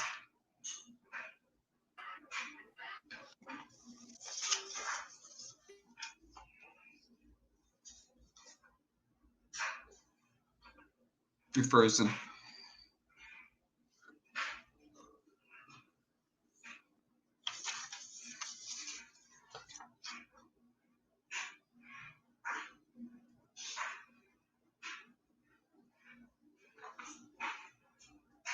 Can you hear me? Did I lose internet? Yeah, there we are. We're back. Okay. Okay, I was asking of the relics per month. So what it is relics improve your museum. So your museum, every relic's going to increase by 10 gold bars monthly revenue for your museum. Okay, and that doubles to 20. So is the 7 I rolled, is that a relic per month? Relic per 2 months? That's going to be relic per month, but you did 2 months worth. But So I have that's to roll again then. right. Okay. Can I just double the amount I rolled, or do I want to roll Sure, again? that's fine too. Okay. That's Okay. easier. That's just so much Yeah. easier. And then Okay. just put those relics in the museum that you already have. You have one museum. Yeah. And then that museum will increase. You said double. So it'll be 20 gold bars per relic for revenue per month. Okay. Let me just make a note From of now that. on. From now on Mhm. for the museum. So that's one now you know that's one way for your museum to increase in revenue is you fill it with relics. Yes. Okay. I am factoring in the relic growth, and that gives me another 140 times 2, 280. A person comes from the museum and asks you if you would like to advertise the museum in a nearby city for 100 gold bars. Yes. Wait, 100 gold bars? Yes, to advertise the museum in another city.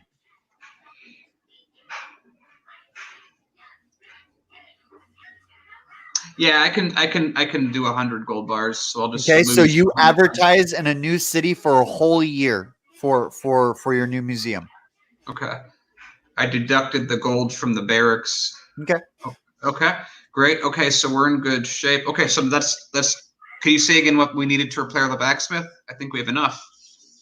Yeah. So you have 300 stone blocks and then 100 iron ore. Yeah. I have a question for income for the miners. Does that also double or just the revenue? What do you mean? Explain it. Okay, so right now I'm getting double everything I would normally get in income from. Correct, but you're not able to mine twice as much resources. Okay, just wanted to confirm. Okay, so I have That was 300. the question, though, right? Is that the mining part? Yeah. Were you getting twice as much resources? No. Yeah, okay, I just wanted to check. Okay, so I am left with 300 stone blocks that I have enough. I spent what I needed. Excellent. and I have 500 iron ore. I put the iron ore and the stone. What in would the you like barrels. to call the blacksmith shop? You get to name I- it. You rebuilt it. What would you like to name it? The blacksmith shop is good. It used to be called the Wretched Steelworks. I'm gonna say Second Chance Hammers. Perfect. Just write it down so you remember. And now that you constructed it, anytime you build weapons or armor here, you can build one level above your player level. And also give yourself 1,000 experience points for repairing this building. Okay. Done.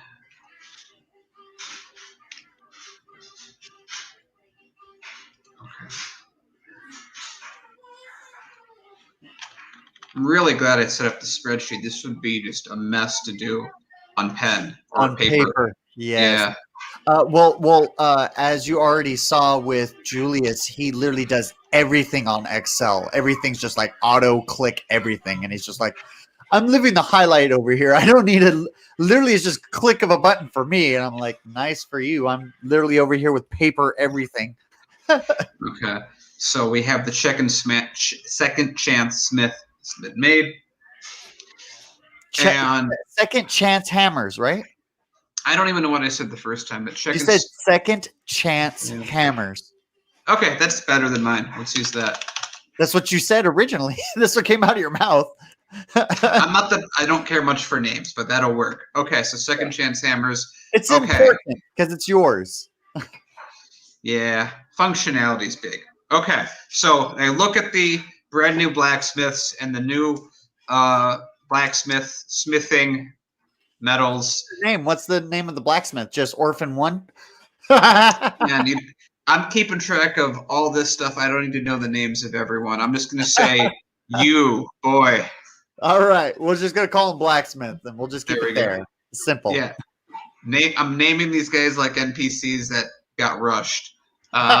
Bill the blacksmith. Bill the blacksmith. Second Chance Hammers blacksmith. There you go. That's fine. Okay. All right. I got to mark up the income I get from the blacksmith. Mm-hmm. Okay. 100. Wait, no.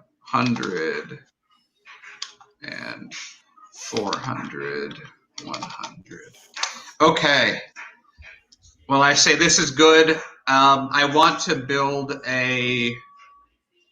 What is it? I want to build a. What does a hunting lodge give me, by the way? Hunting lodge automatically hunts wild animals for you. That's nice. Yeah, you no longer have to search for them. They do it for you. It's a hunting lodge.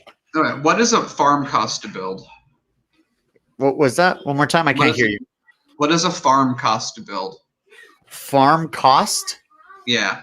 The farms cost livestock. Oh, right. Yeah, you need livestock. Can the hunting lodge make that happen, or they just kill everything? Yes, of course. Okay. You get to choose.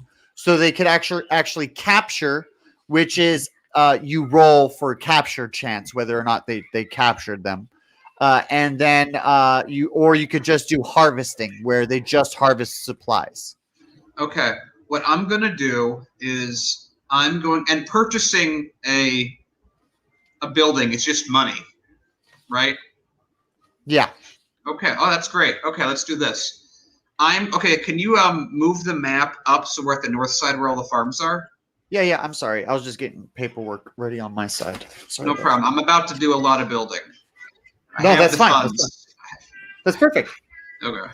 Yeah, if you want to just buy the buildings, you can do. There it is. You can do that as well. I was grabbing the buildings cost sheet, so I have that readily available as well. Perfect. Okay. So if you scroll over to the top, you'll see that. So basically, the whole part up here is destroyed, other than this tower. Remember, you guys had a battle where a portion of you were at the bottom of the spire, and one of you, I believe it was you, that was at this tower, correct? Yes. And then you used your extendo pole to slide down. I remember that part. Yes. So this is still here, but this portion is gone. Okay. I'm going to focus on one thing at a time. So if we go No, it's over fine. to If we go over to the northern part where the farms were built, previously the three farms that we absolutely. do. Okay, if you see at the very top right there, right at the top right at that of the map, you'll see that path. You'll see a very narrow path. How wide is that? It is enough for one horse. Okay, I would like to build a wall there, and I would like to build. How much is a wall again? I just want to make sure I keep track. And by the way, can I use platinum to pay for things that cost gold?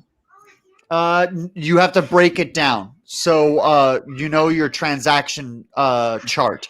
Look at your transaction chart real quick. I don't have that. Can you give me the conversion real quick? I'll write it on the sheet. I have to look it up. Give me a second. Copper, silver, electrum, Yeah. flat. It's somewhere. Isn't it 100, 100, 100, 100? So platinum. So it's 1,000 gold bars for one platinum bar. It's 1,000 to 1. Yeah. Okay. And then let's see what's going on here. And then silver and copper are 100, 100. Right. Okay. Let me see if I can. Can I do this?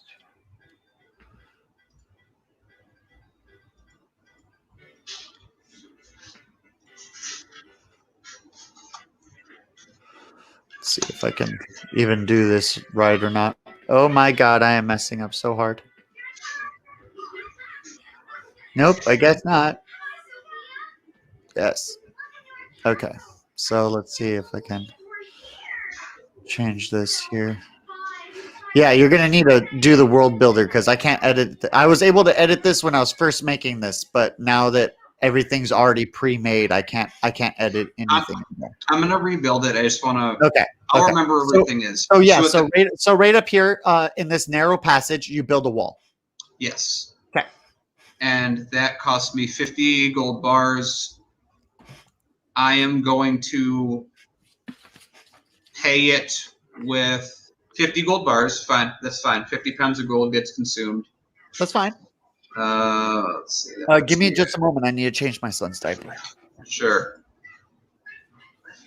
That way you can kind of calculate everything that you're about to do right now.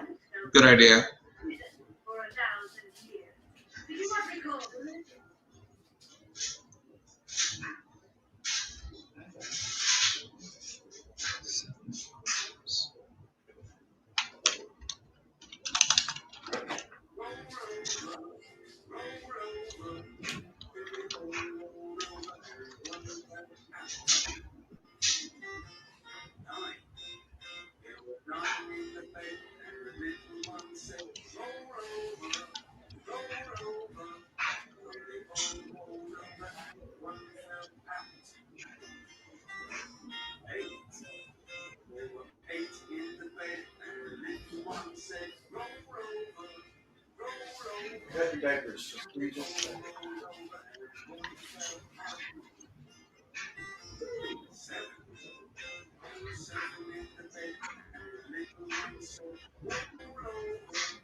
Come here, buddy.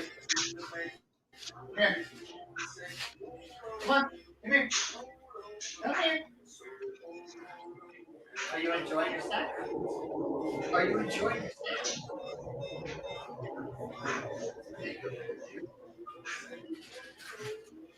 Roll over.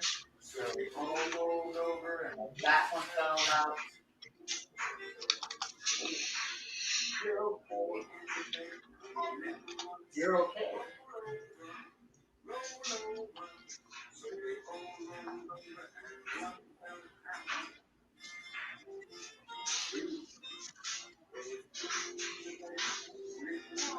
Yeah.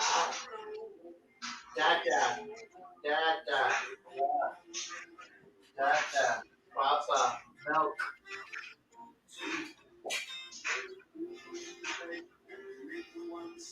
All right. Let's go. Let's get you set up here. go. There we go.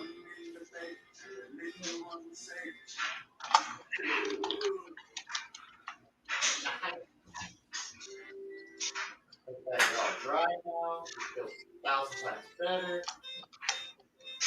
There you go, Papa. Okay.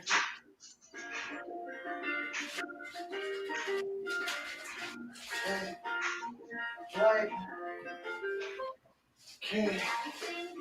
That's done. Sweetness. Just gotta wash my hands real quick. Sweet.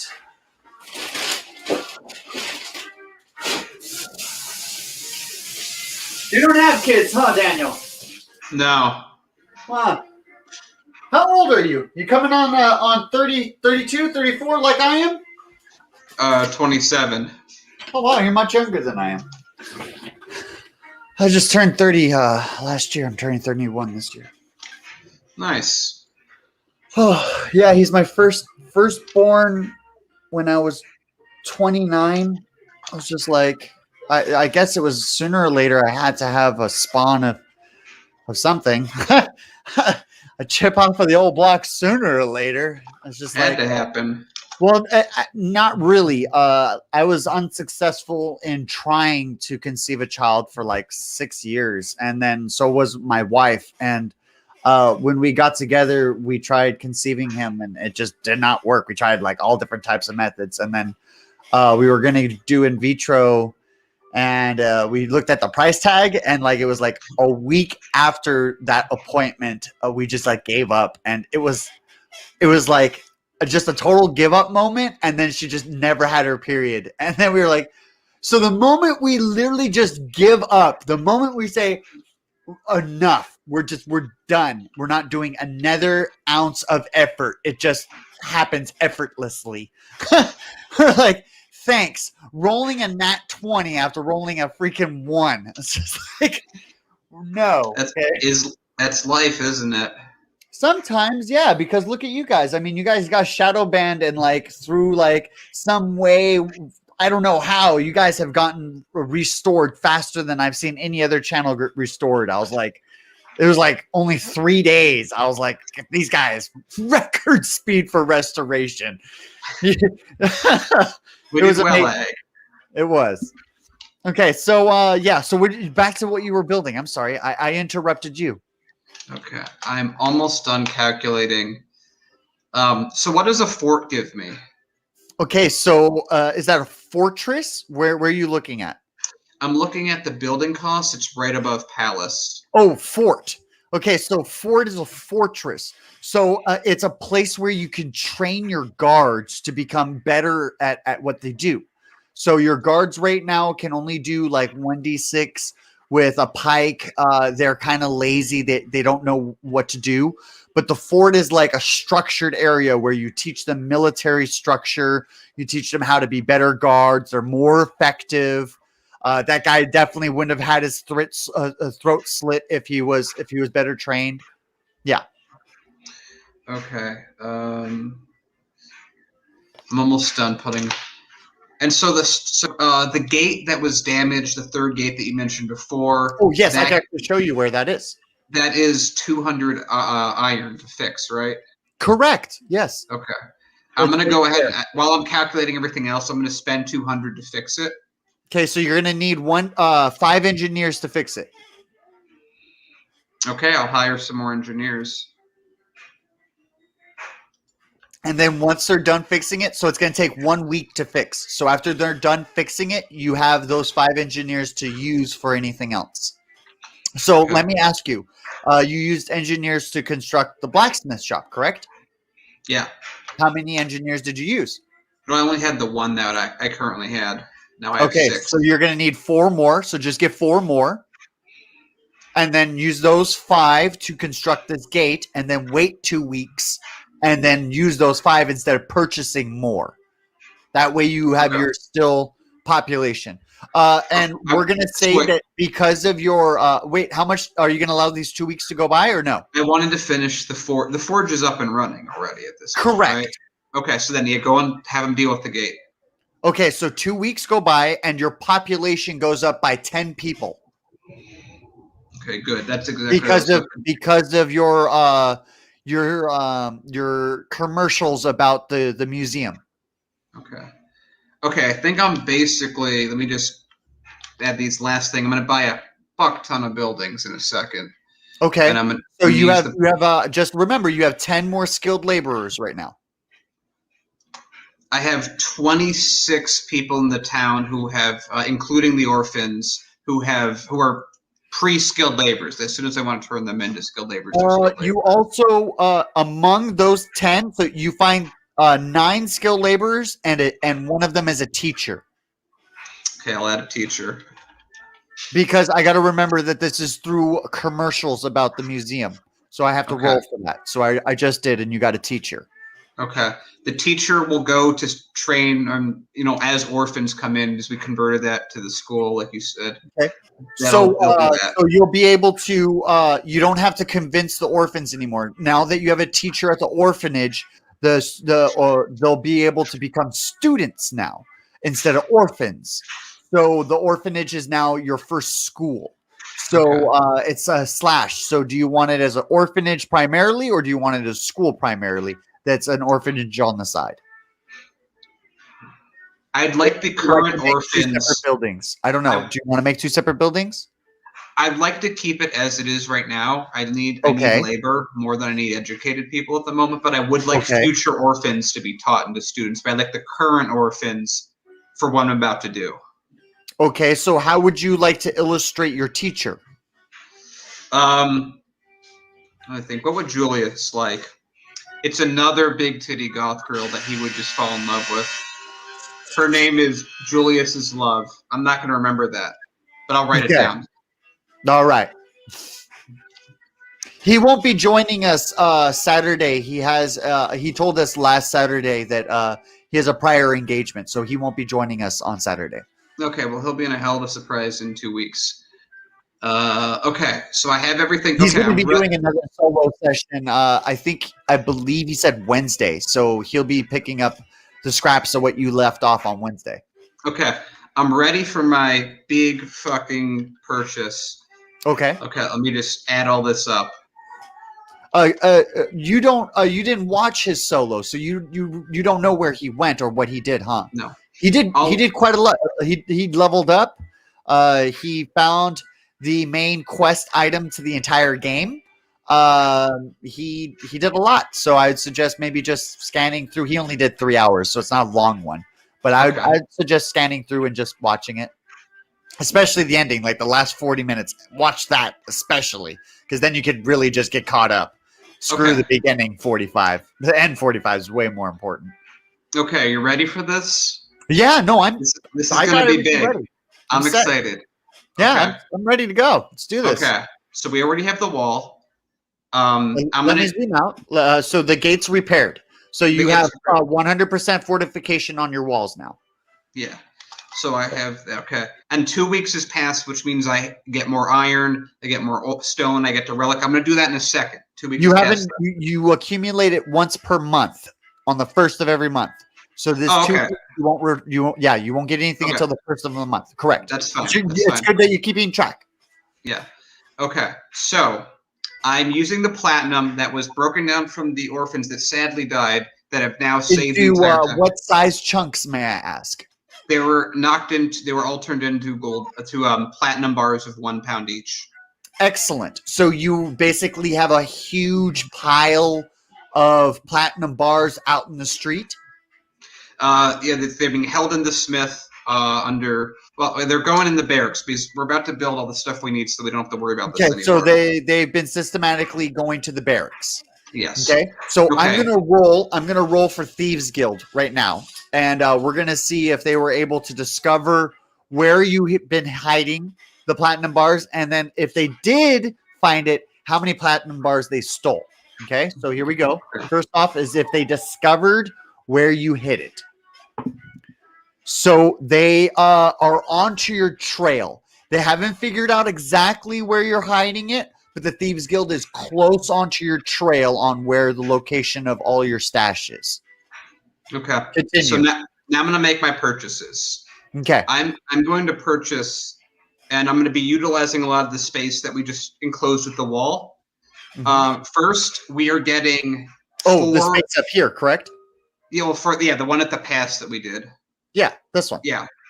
So we are going to be adding one fortress tower right behind that wall on that side, and on the other side of the city where it's wider, we're going to be adding 3 fortress towers equally spaced at the corners and at that joint. So one right here and one right here. This is the road. So you want them on both sides of the road right here? And I want one facing the water. And one over here, maybe? Higher up. Over here. There. Right there, yeah. Okay, that's fine.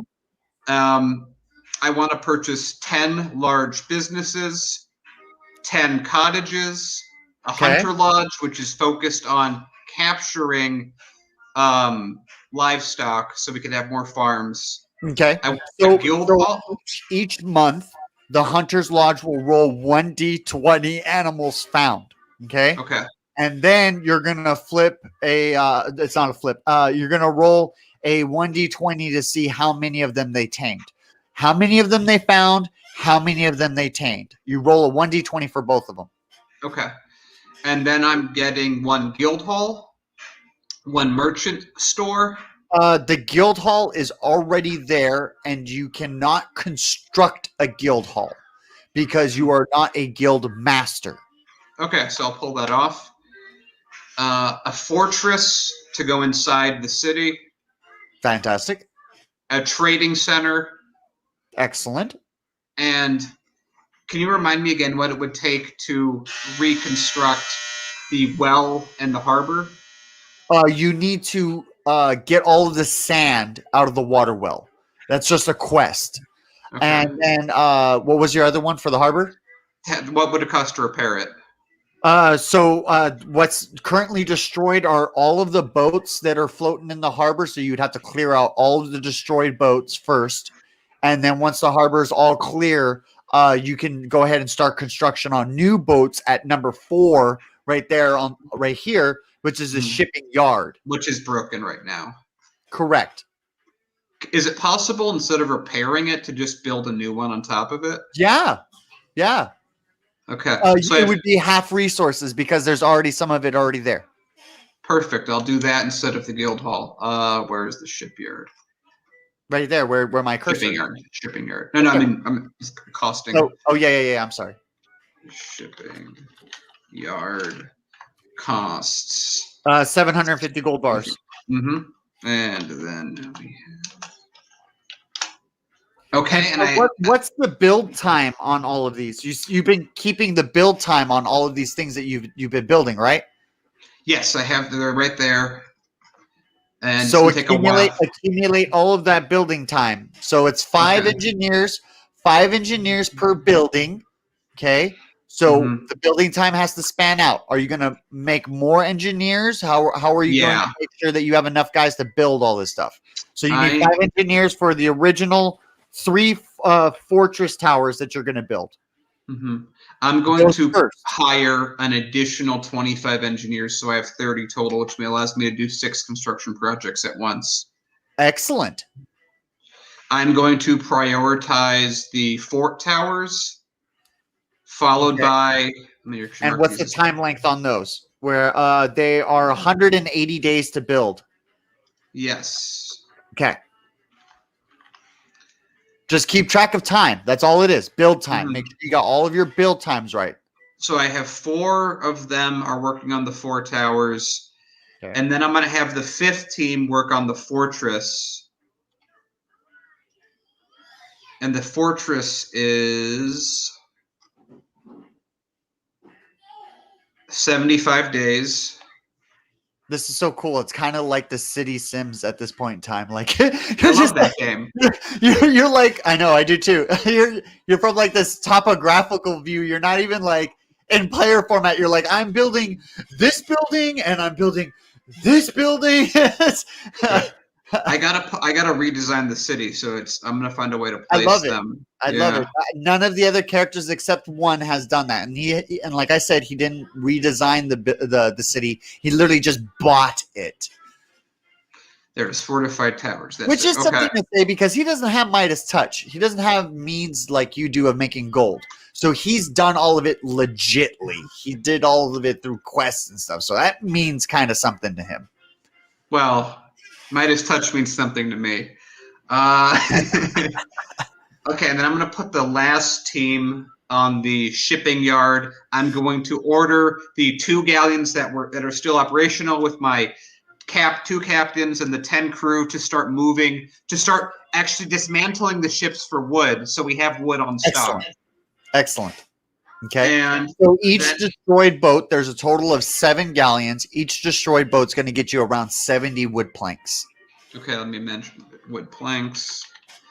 70 each. And how many did you say there were? And it's a total of 250 wood planks to make a galleon. Okay, you said it was 8 boats total, 70 each, right? Correct. Okay. 250 wood planks to make a galleon. Okay.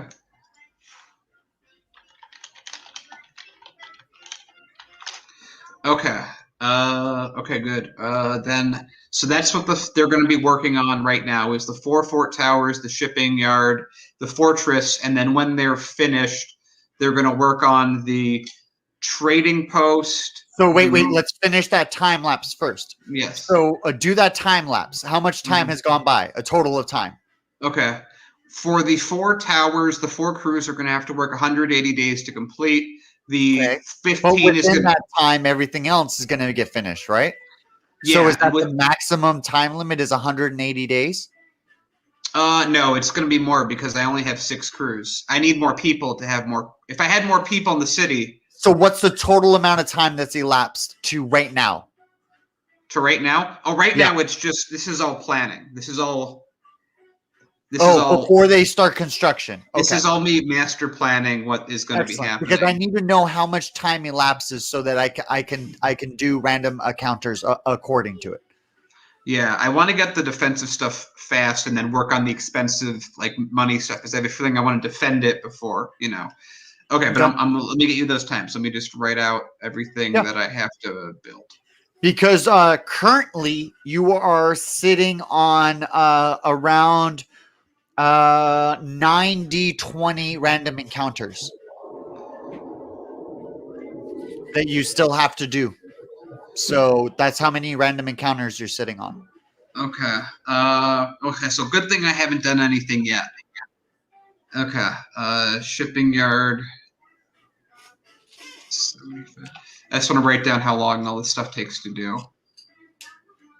That's fine. Yeah. Yeah. Okay.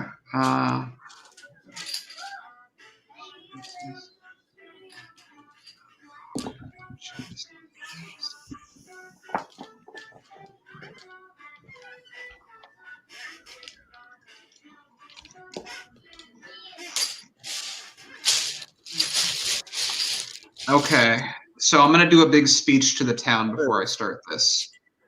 Okay. Do you want to resolve your 9 random encounters before your speech?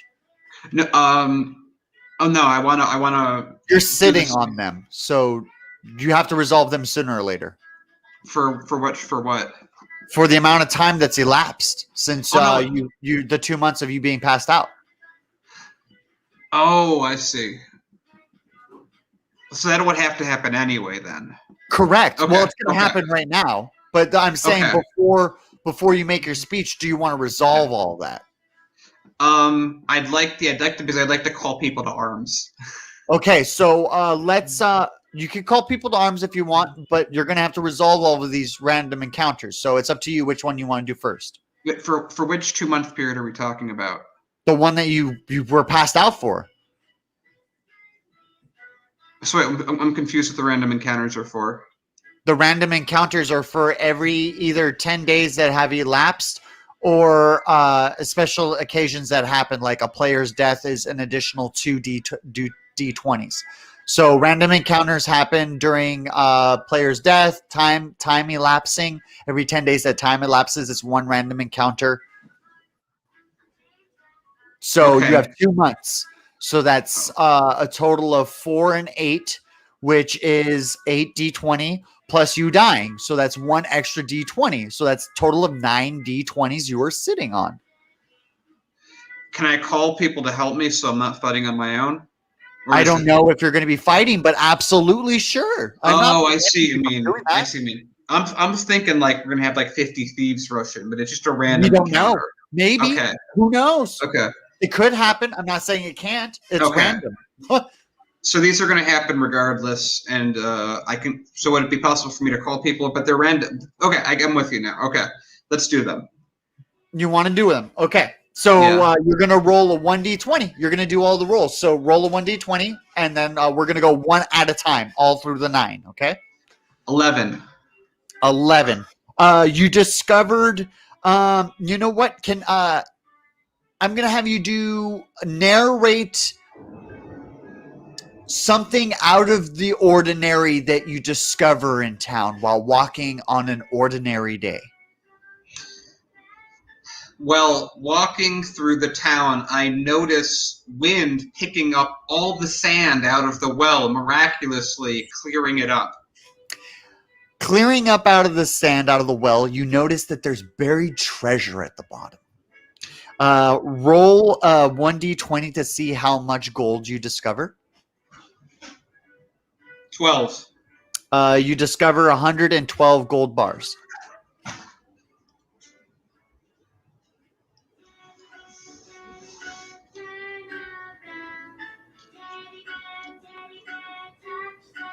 Okay. Do you choose to move the chest? How do you get the chest out of the well? With rope and help from the townspeople. Okay, so once you pick up the chest out of the town's out of the town's water well, it starts to spring forth water again, and allowing the town to once again have a source to purified water. Wonderful. Let me add the well to my inventory. I assume the well doesn't need anyone to operate it. No, it's just purified water. It's a source for purified water. Awesome. There it is, water well. And seeing how you haven't drinking water in forever, you should be at level 2 exhaustion. Okay, I drink the water that's in the new well, and I cheer to the townspeople that water is back. All right, the townspeople clap and cheer on your name, and they're happy that you're the mayor because not only have you built a whole bunch of stuff and started fixing up the orphanage, but you brought water and life back to the town. Mm-hmm. Okay, wonderful. Okay, roll our next d20. Yep. 14. Okay, so while you're purchasing food for the morning, there's a person that's walking down the street. He elbows you in the shoulder and drops a scroll on the ground, but continues walking forward, unbeknownst that he dropped it. I pick up the scroll and Roll a glance at it 1d4. carefully. Roll a 1d4. 1d4. 3. You discover that it's an experience scroll worth 1,500 experience points. Use it. Okay, so you gain 1,500 experience points. Cool. And can you remind me what the experience required to get to level 5 is?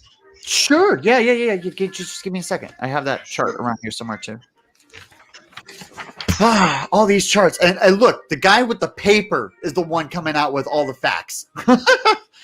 So to get to level 5, you need 6,500 experience points. Thank you. Yeah. I'm halfway there. Okay. And do I get experience for the well, or what? Actually, wait, I should say, what do I get for the repairing the smith, repairing the well? You got experience points for repairing the smith shop. Repairing the well is going to be worth 200 experience points. Okay. And discovering the buried treasure is worth 50 experience points. Okay. And the scroll is Discovering the troll, you already got a scroll. Discovering the scroll, you already got that experience points because it was an experience point scroll. Perfect. Okay, let's roll again. Ready? Ready. That's 16. A wildfire breaks out in your farm and burns down 2 farms. You need to roll a 1d10 to see if you can save the last farm. 8. You saved the last farm.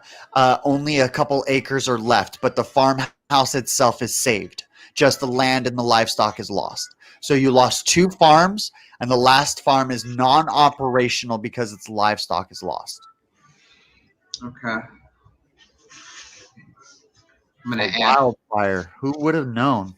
Holy cow.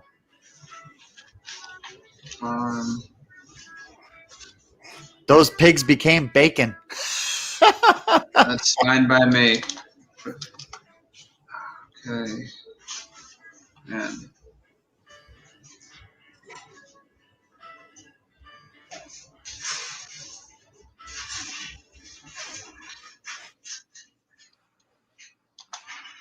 oh yeah. Okay. 1.4. They take 70.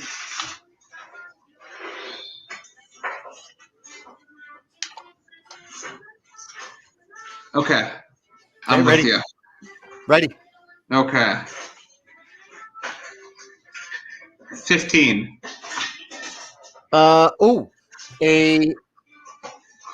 An experienced blacksmith visits the town to see your infamous museum and inquires if you need his assistance as your new blacksmith. Yes, I hire him. He replaces your current blacksmith, and it increases your revenue by 50 gold bars a month. And is that double or is that already doubled?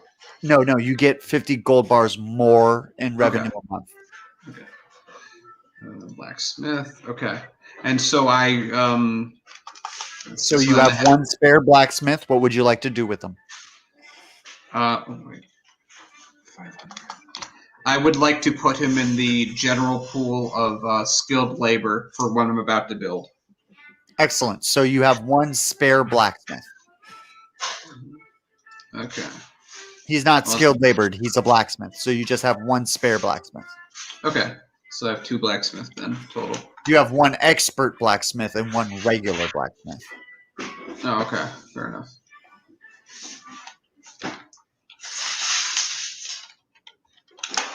Okay. Rolling again. Ready? 11. Yeah, you discovered. Okay, so you have a vision that there was more treasure deeper in the water well. You want to go investigate? I do. Let's go take it. I go to the well. I tell everyone I have a premonition. Tell them we have more treasure in the well. You have to hold your breath while diving into the water to retrieve the buried treasure. So, are you going to go down, or who's going to go down the well? I ask around for who has the highest, who of the people that haven't been assigned to something has the longest breath. A young boy raises his hand. He says, "I do, sir. I do." I say, "Okay, Jimmy, let's see what you got." And Jimmy walks over, and you tie a little rope around his waist, and he kind of looks at you with his blue eyes, and he says, "Am I going to die, sir?" Only if you can't hold your breath, but you signed up for this, so it's all up to you. And I believe in you. You push him a little, and he just like falls down into the well. And you just hear nothingness for a while. You're waiting for a splash, but there's no splash. I pull the rope to bring him back up. It gets taut. I ask people to assist me. Okay. Make a strength check with 4 other people. So 4d20. 38. Okay. So you pull enough that the rope snaps.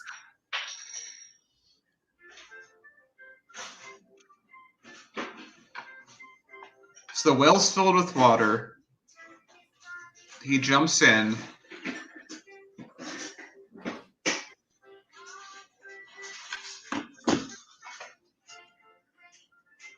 I use my extendo pole. Okay. How far does it extend? 200 feet. It just keeps extending. I look and I say, God damn it, the well's haunted again. Haunted? I'm just guessing. Somebody's like, what do you mean haunted? I mean, it seems bottomless and there's no water in it. What do you mean there's no water in it? I'm fucking thirsty. And you just see him like crawl over to the side of it and look down. Where's all the water? I have no idea. It should be at the water table, but it's not. He looks at you and he's like, fix this now. You're the mayor. Fix this right now. Okay. What do I do? And a man emerges from a building nearby and he walks out and he starts yelling, Jimmy, dinner's ready. Jimmy, come on, boy. Jimmy, dinner's ready. Jimmy was checking the well, and now we have no idea where he is. You put my boy down the well? What's wrong with you? And he just like runs over and he's like, Jimmy! And you see him like try to like tie a rope around his chest as he tries to like climb over the edge into the well. I say we have no idea where the bottom is. It should be filled with water. It was filled with sand and then treasure and then water. This well is very wacky. I'll build another one. He's all like, I gotta get my boy. Boy. And he just like jumps up and you see the rope just start to unravel as he just plummets. I try and keep it from going too fast so that he at least your has a hands, chance. we're gonna have you do a sleight of hand check right now. Okay. This is a weird situation. I know how to deal with a lot of things, but multi-changing well, it's not in my job description. Sleight of hand. Okay. What? 14. Okay, so it's attached to a reel that's attached to a wood crank that you crank with your hands. So it's spinning really, really, really fast. So you try to grab onto it. You grab onto it. Now you're going to make a strength check to slow him down. 16. So now you're slowing him down. Your arms are just aching. You're holding it. And you're just holding it. You can't hold it anymore. And it gets free and it starts to spin again. He begins to plummet further. I asked people around me to help slow this thing down. Several gentlemen help you. Four gentlemen help you. Sleight of hand check for all four of you.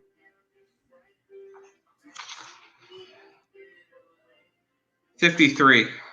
So the first guy runs up and he's real confident and it's going so fast it smacks him in the forehead, cracks his head straight open. He falls on the floor and starts to bleed.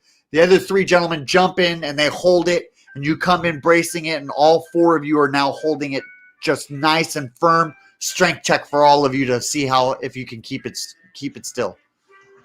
56. You hold it still.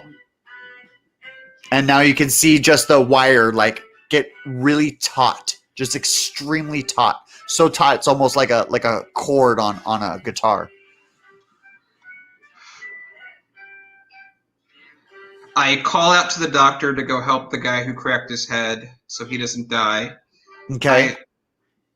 I look over the edge and I'm just befuddled. I've dealt with many things in my illustrious career. The doctor as a looks troll. at you and she's all like, "Have you seen Suto?" He would be useful here, wouldn't he? She's like, "Yes, my sweet potato would have taken care of this situation." It would have been nice if he was here. Well, we have this thing locked. Let's try and crank this guy up. Okay, so you're going to make another strength check to reel him up. Hopefully he has his kid. 41. Okay, so you guys are reeling him up, but you notice that the wood frame that holds the reel together and the post that you're using to crank him up is starting to fracture and fray. I call on more people to help us and tell them to grab the rope directly, bypassing the thing so we can just pull the rope. Okay, so a whole bunch of people, all 10 town folk, grab onto the rope. Okay, so make a strength check for all 10 people at once. 96. Okay, so they pull him and his son holding on to a golden skeleton out of the well. I call a celebration. I talk to Jimmy and I say, Jimmy, that was one of the craziest things I've ever been through, and you got us through it. You get the skeleton. I'm gonna give you any bone that you want, and I look to his father, and you can pick the second one, sir. They look at the skull and they notice that the skull has like gems in its eyes, but its head has the crown embedded in its skull, and they both just simultaneously point and say, "Just the head." Okay, I say that's fine. I disconnect the head, pulling the crown off for myself and giving them the The skull. crown doesn't come off; it's a part of the skull. Oh, Yeah, okay. it's all one. A deal is a deal. You can have the head, both of you. Okay. All right. When you pull it off, it speaks to you. I pull out my skull, my haunted skull that also has gems in it, and I say, "You guys the same person?" No, they are two different people. I ask Jimmy and his father to hold on for a second while I chat with the skull. I talk to the skull and ask who you are. Okay, so the skull that you pulled out of the well is he calls himself the Obsidian Sorcerer. I ask if you're dead. I ask if he's dead. He says that he's immortal and that he will live throughout all time. I look at Jimmy and the dad and I say, "Why don't I just give you 10 gold bars? I think that you guys might die if I give you the skeleton." Why don't you do one better? Why don't you make a sleight of hand check to see if you can mold some gold in your pocket to make a replica, Perfect. so that you're not Jewing them out of what they wanted.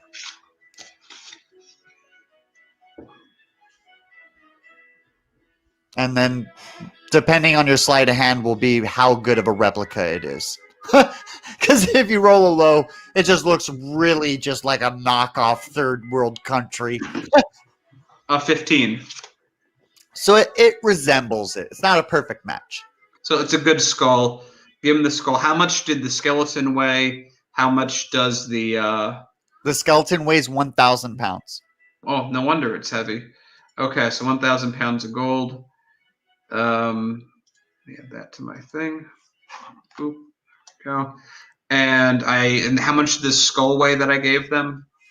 It's a part of the 1,000. So a skull. It's 4% of a human body. So 150 pounds. 150 pounds.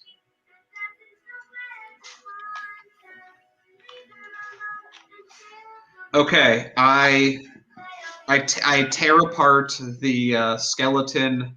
You so are that, unable to do that. Okay. I send You the are skeleton. only able to disconnect the head from the neck. That's all you're able to do. Perfect.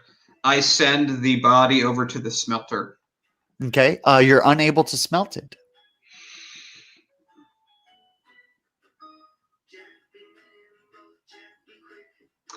I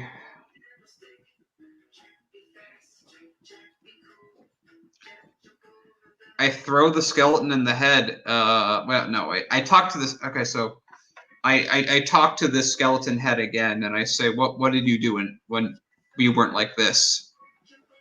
I was the ruler of all the darkness in the land. Why don't you do me a big favor and collect the ingredients I need to resurrect myself? I'll think about it. He does a persuasion check on you of 20. I'll heavily consider it. Roll against. Oh, yeah, he does persuasion on you of 20. Okay.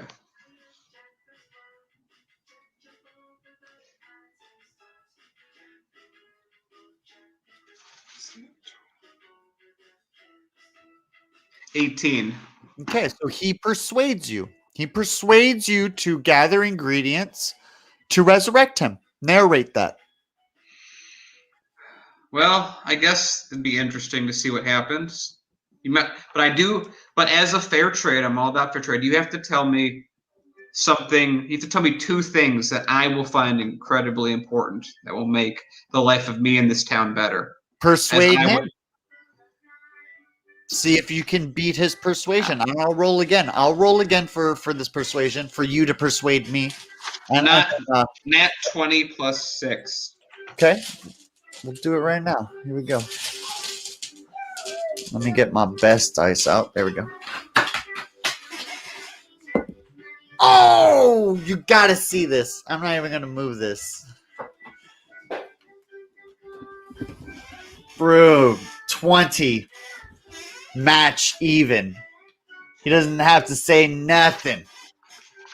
So what actually instead of saying nothing, let's have an even conversation. He'll do a mutual conversation with you. Okay, No fine. deals. He's all like, no, but you still have to get his stuff to resurrect him. That persuasion was already done.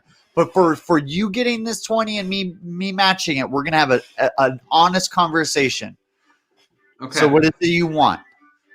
I tell him, look, I'm in this world because I was taken from my other world.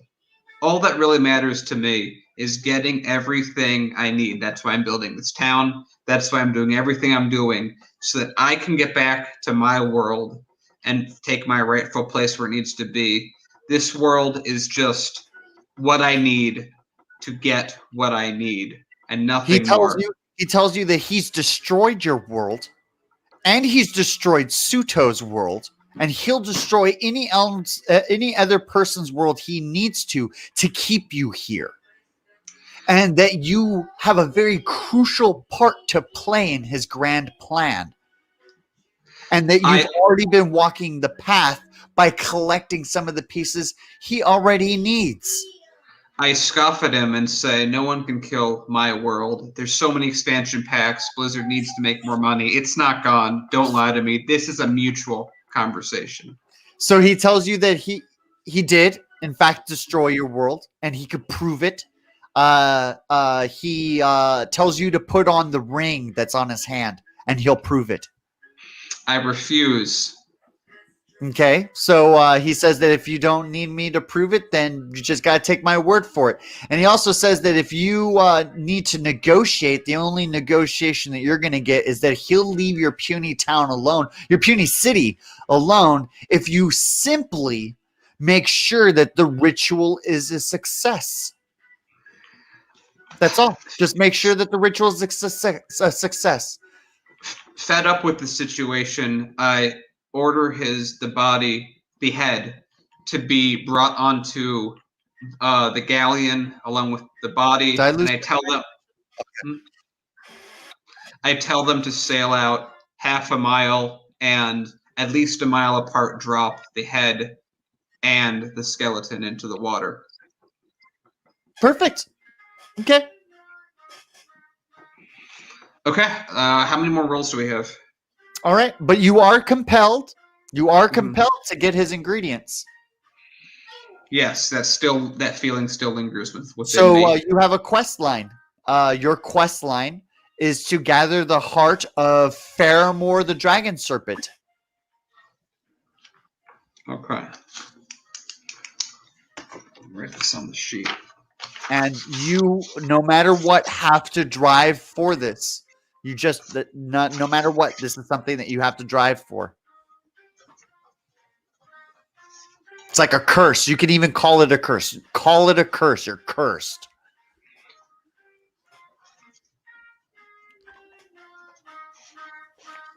I should have let that kid die in retrospect. Maybe. What's the dragon's name again? What dragon? The dragon serpent. Faramore. Fear. It's right here, dude. Look. I'm sorry. Wait, you have the town map, right? Or the world map? Not out right now. Give me. Okay, I got it. Okay, I got it down. Okay, so yeah, Faramore the Dragon Serpent is located in the Swallowed Sun Islands, where Pirate Hector and Buzo is currently en route for. So the map looks like this, and I'll show it to you right now so you can see. I'm not lagging, am I? It looks like I'm lagging. You're fine. Okay. So it looks like this. This is the Swallowed Sun Islands. And Fairmore the Dragon Serpent is somewhere here. Oh yeah, I remember. That's where the hand is. Correct. Yeah. Yeah. Okay. Okay, I have that in my in here. Okay, so how many more do we have to do? We are at 5 more. Okay. 14. Okay. So you are going through some of your stuff in your house, and you notice that there seems to be a book that you've never noticed before. It's kind of red. It's got a blue tassel hanging out of it. When you open it, it says "Family Memories" inside. Roll a 1d4. 2. You discover something about your childhood. So, what's something from your childhood that you remember? Let me refresh my background.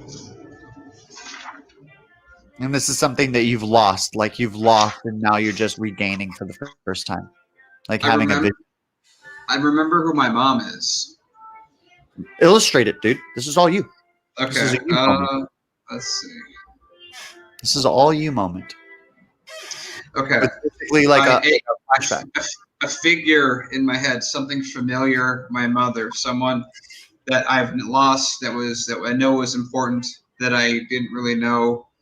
Coming back, and I realize my mom is a goblin, which explains why I like money so much. Awesome. Awesome. Wow. And also, I gain a trait from that. Can I just call myself that I gain something from that? Sure. Why not? Okay. That sounds like a yes. I gained the ability to tinker. Okay. To understand. Actually, no, I have a better use because it is the goblins. They do tinker, but actually, let's go with the tinker. Tinker works fine. Tinker is the ability for me to understand innately all mechanical objects, how they work, and how I can use them. Great. Sounds good to me. Cool. Tinker. Okay, let's roll again. I'm ready. Also, I feel it's only fair if I lose an inch as a consequence of realizing parents are goblin. Oh, you mean your height? How about a foot? Okay, I'm 6 feet then. Fine. You just shrink a whole foot. You're like, wait, I'm a goblin? Yeah. Like the realization finally hit me. Okay, yeah. 14. Wow, your character's changing so much. No troll regeneration. You're part goblin now. When I gain a level, I'm trying to get it back. You remember from your shoulder down is all gold too. Remember that. No. That's troll regeneration. When I had it, has the ability to regrow limbs. When you struck Buzo, it was a side effect of trying to attack Buzo. Yeah, it turned into gold. I took the gold off. Troll regeneration, which permanent. Like that's a permanent feature. It's not a negative thing. It's just an aesthetic feature to you. Is that you literally have one solid gold arm. That is an aesthetic feature to you. It's not really your whole arm. It's more like right here. You know, it's not quite to your armpit. Yeah, but when we did that session, I did the thing where I said I pulled the arm off. I used troll regeneration to grow the arm back normally. Snapped the whole arm off. I remember that. I do remember that. Yeah. So when you regenerate the new arm, you still have Midas touch on it. Okay, that's fair enough. Well, so your right hand's gold, your right forearm is gold, and your left hand is platinum, or just your finger? How do you do your platinum touch? It can't be with the same hand, so it's got to be your other hand. So your platinum hand, the other hand. So you're going to do a platinum finger, platinum hand. What are you going to do? Finger. I only need his Platinum touch. finger? I like that. Kazumu's touch. So it's a finger. You just have a platinum, and you have it. Which finger do you want as a platinum finger? Just your index one? Yeah. Flip people off. All you need is a touch. Okay, so you have your index finger as platinum. Okay, so we're just getting a little bit more information about your character. What did you roll? What did I roll? I was waiting. 14. 14. So no, you rolled that already. Reroll. That was literally your last roll, so re-roll. Oh, 18. 18. Okay. A thick blizzard comes over the city and covers it in a couple feet of snow. Roll 1d10 for how many feet? 3. 3 feet of snow covers the entire city of Senjin.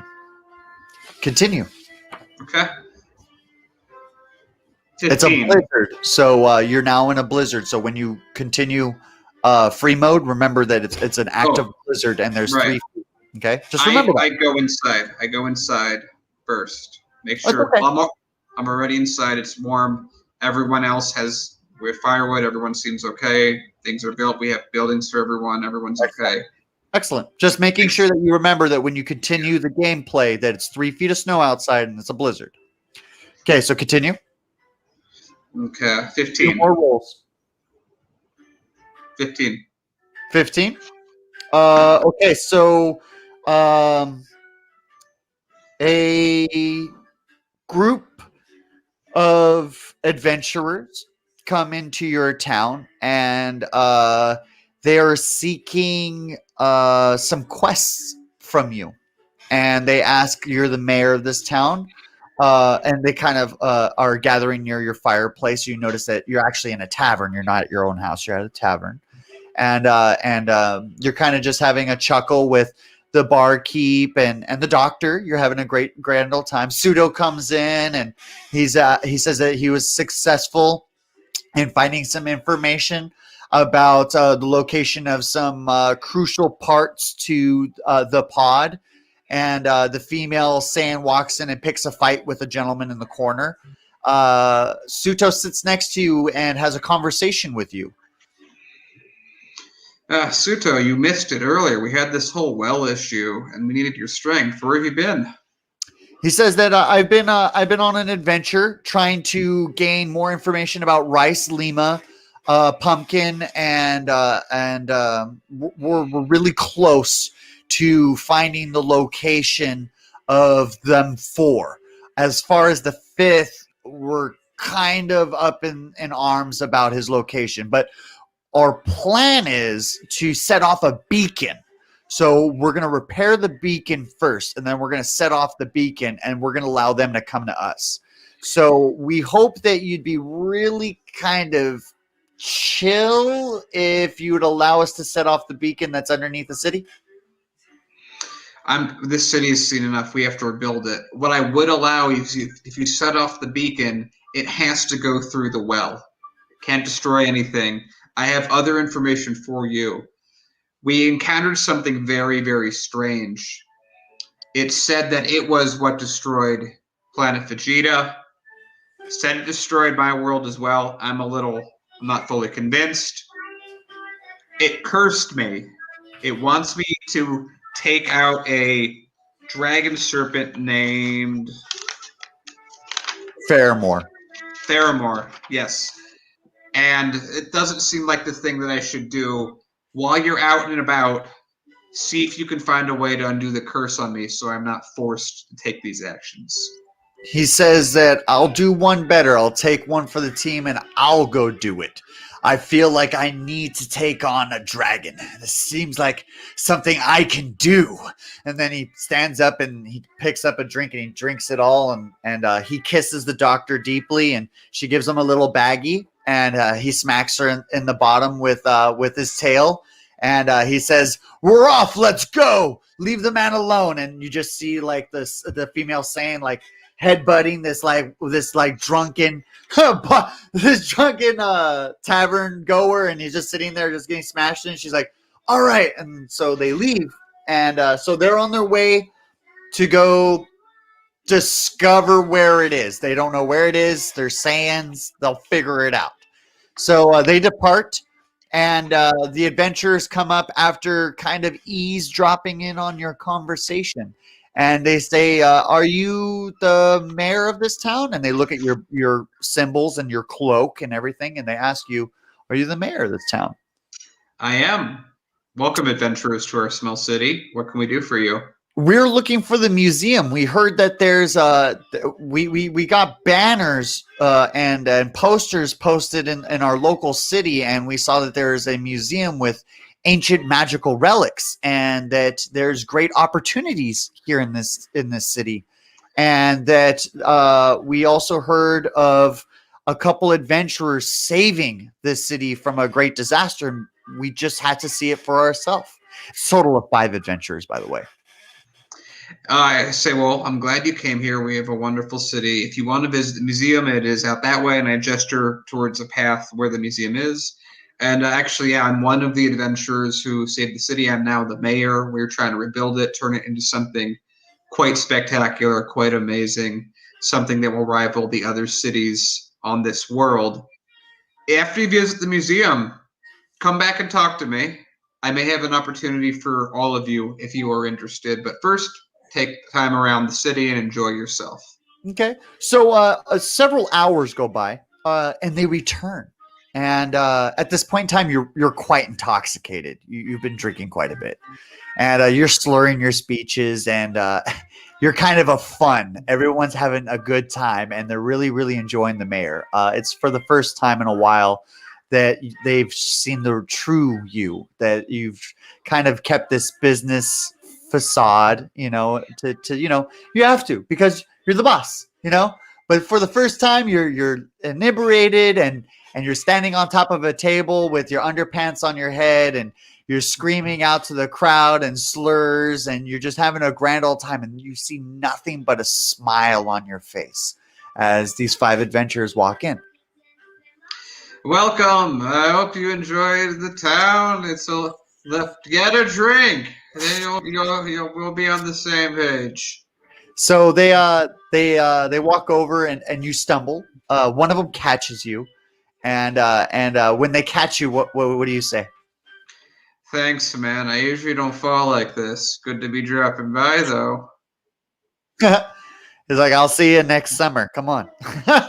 So he picks you up and he puts you in the chair, and they all kind of sit next to you, and they say that they got to see the city and they're quite impressed, but they notice that you're lacking some important, they say things.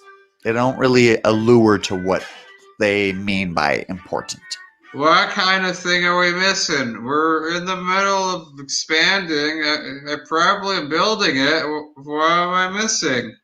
So they say that they're not adventurers. They're entrepreneurs. Oh, that's cool. I'm also an entrepreneur. What's up? So they look at you, and they kind of nod, and it looks like they're in an agreement. But at the same time, it also looks like they're in a form of argument over whether or not they should tell you something. Guys, I see you were trying to just say it. You want to say something, just say it. They say that you're missing a hospital. Yeah, I would love a hospital. You know what? I'll build a hospital, but you guys got to do something for me. They reveal to you that they're expert surgeons and chemical bioengineers, and one of them works with lasers. Another one works with with toxins and poisons. They're basically experts in their fields. No shit. I have like a laser cutter that I got a while back. You know what? You guys move here. I'll build a hospital for you to work at. And let me introduce you to the doctor. Doctor, these guys want to talk to you. You point over to the doctor, and she has her top off, and her breasts are just like flailing around. And at that moment in time, all you can think about is, oh, it's a good thing Julius isn't here. Oh man, the guy Julius we work with, he would go crazy over for this. that fact. Yeah. So yeah, she's super inebriated, so she walks over with no top on.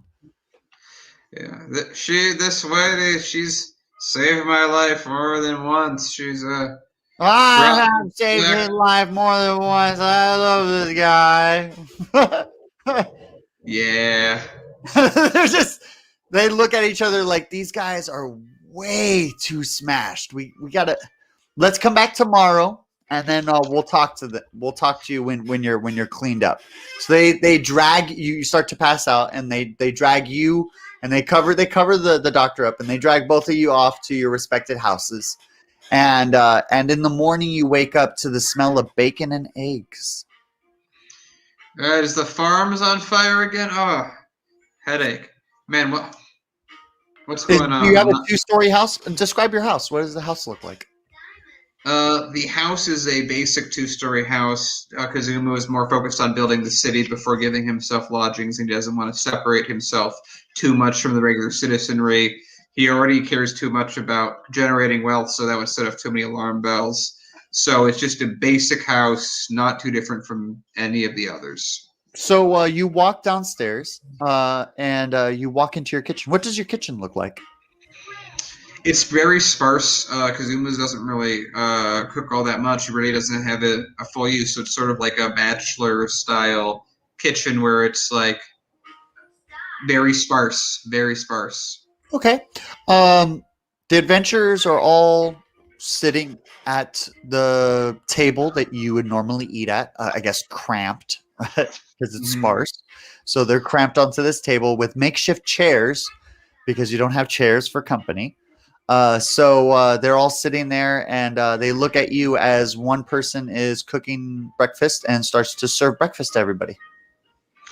It smells delicious. I don't have much time to cook, doing all this stuff for the town. It's good to see someone using the kitchen. So perception check, and I'll tell you what they all look like. I'm both excited to hear if I roll a 20 or a 1. 12. That's pretty good. So 2 of them are females, and the other 3 are males. The 2 females, one of them is a bird-like race, and she doesn't wear clothes. Her feathers are her clothes. The other one is an aquatic mermaid, except that she has legs. She just has large dorsal fins coming from her thighs and her forearms and her back. And she wears this breathing apparatus that continuously bubbles water around her neck. The other 3 gentlemen, one of them is a cyborg with a large glowing red power core in the middle of his chest. Another one is it seems to be a bald monk that is wearing a blindfold, a very drenched in dirt and grime blindfold over his eyes. And he's kind of got like little wrappings around his hand. And the person that's cooking is a chameleon. And he's got a kind of a quirky attitude, like a kind of a funny slapstick attitude. Well, I say, well, again, guys, welcome to our town. So you guys said that you're surgeons or adventurers. You both. Tell me more about it. They explain to you that they're experts in their fields. So one's a bioengineer. Do you want to write this down, or do I have to keep repeating it? You got it. Like, I don't want to keep repeating what the hell they are. Well, to be fair, he was drunk last night, so Okay. he didn't have. There's no need for him to remember, but now there is. Bioengineer. Okay. Laser specialist, Okay. toxin specialist, Okay. and then the other one is a potion specialist. Okay. And then the other one is an expert surgeon. Okay. So I That's it. tell them, hey guys, look, you're right. We need a town that has a hospital. We're building so many things right now. We will get to it. You guys are free to stay here until we have more housing to give you. Just don't touch my stuff. And, well, you can make eggs. That's fine. Go help the town. Eventually, we'll get your hospital, and I want you guys to staff it. Will you do that for me? Yeah, they say that they will. Their incentive is only to prosper the town. That's it. That's their only incentive, is just to prosper the town. Perfect. As long as they can benefit the town, as long as they can benefit the city of Senjin, that's their only goal. That's it. Okay. I tell them that you're free to set up your own stores and wares to help the citizens. If they need, They'll set up like small markets around the city. We'll just say Yeah. that. So you can build a hospital, they'll set up small markets. Okay. Yeah. Continue to roll your last one or last two random encounters. Okay. 1 sec. Last two. After this, I probably got to go. It's about midnight. Yeah, that's fine. You're gonna be 19. you're gonna be at the 3 hour mark, so we'll probably just end it at the 3 hour mark, like last time. Yeah. 19. Ooh, Jesus! It looks like the Thieves Guild has found your stash of platinum. Roll a 1d20. 15. They find 150 platinum bars. Bummer. Yeah. That's Bummer. my platinum.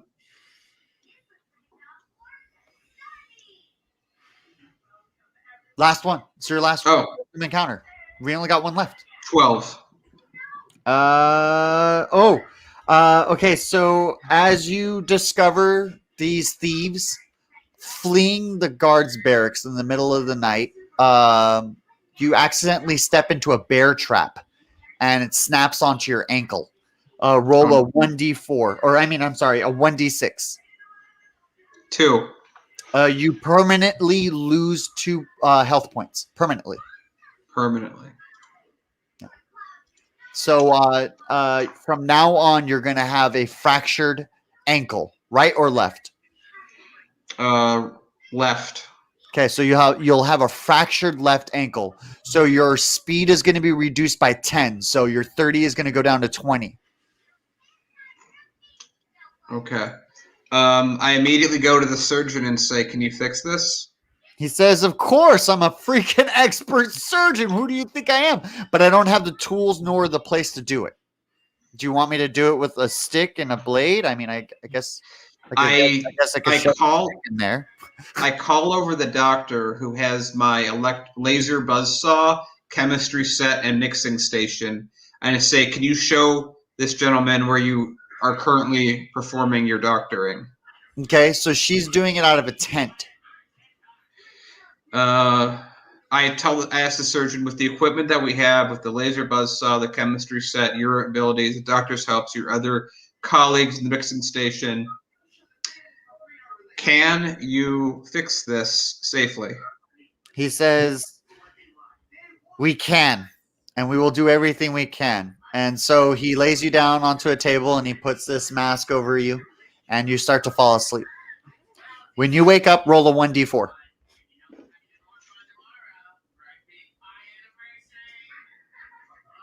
4.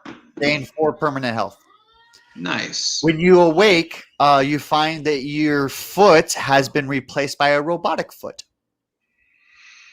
I go, better than the alternative. And the doctor said, I thought this is exactly what you wanted. I go, You told us Good. to fix you, right? Like, I You thought got that's what you wanted. You did it. Congratulations. Let me go get you a medal. Walk out of the tent, rolling my eyes. That's just another limb made of another metal. Another metal. I forgot that you have a whole bunch of limbs made out of metal. Oh my God, you're funny looking.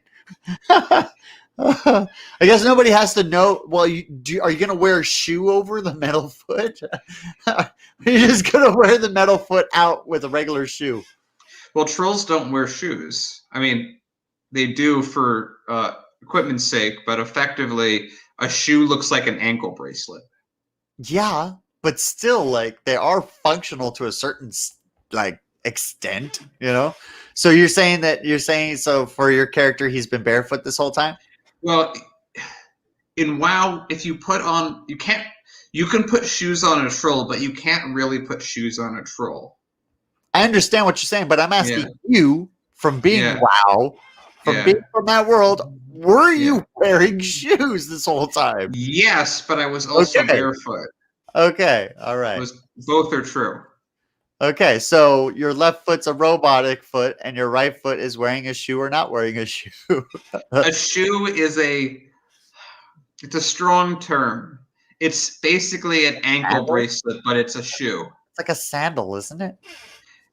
If you pull up, if you go to WoW and you look up what trolls, how their feet are like, and you see what a shoe is like on or off the foot, it'll make more sense. No, I know exactly what you're talking about, but I'm asking that would it be more classified as a sandal? No, it's a shoe. I don't know if it would be classified as a shoe. It fits in the foot slot. It's a shoe. I guess so. Maybe a boot. I don't know. It's a bootless boot. About boots and shoes and sandals. It's all things that go on your foot. Were you wearing something on your foot or weren't you? I was wearing something on my foot. It just wasn't covering the foot. That sounds okay. All right. Cool. Yeah. Awesome. So are you going to wear something that's covering the robotic foot or not? I can. I'm a troll. That's not what I do. Awesome. Okay. Although I get to say I am, though.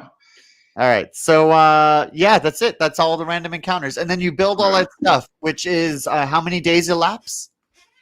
Oh, okay. Well, let me build them. More than that. Encounters? More than that. More than that. Oh okay. It's... You're all shocked. You're like, this is so many random encounters. It's every 10 days, it's one. Okay, well, let me just calculate how much I have to do. Let me just calculate it real quick because I gotta take care of my son real quick. Yeah. Hold on, buddy. I got you. Don't worry about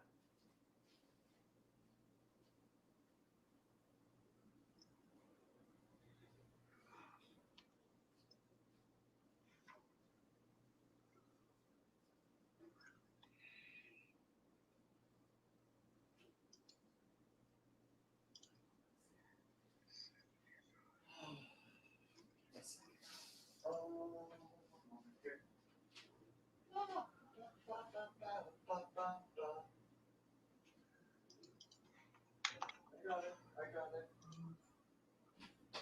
Yes. It's right here. I have it. Okay.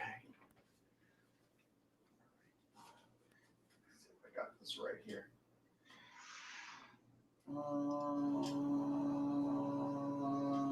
There you go. You're all set. Okay, so he's good to go.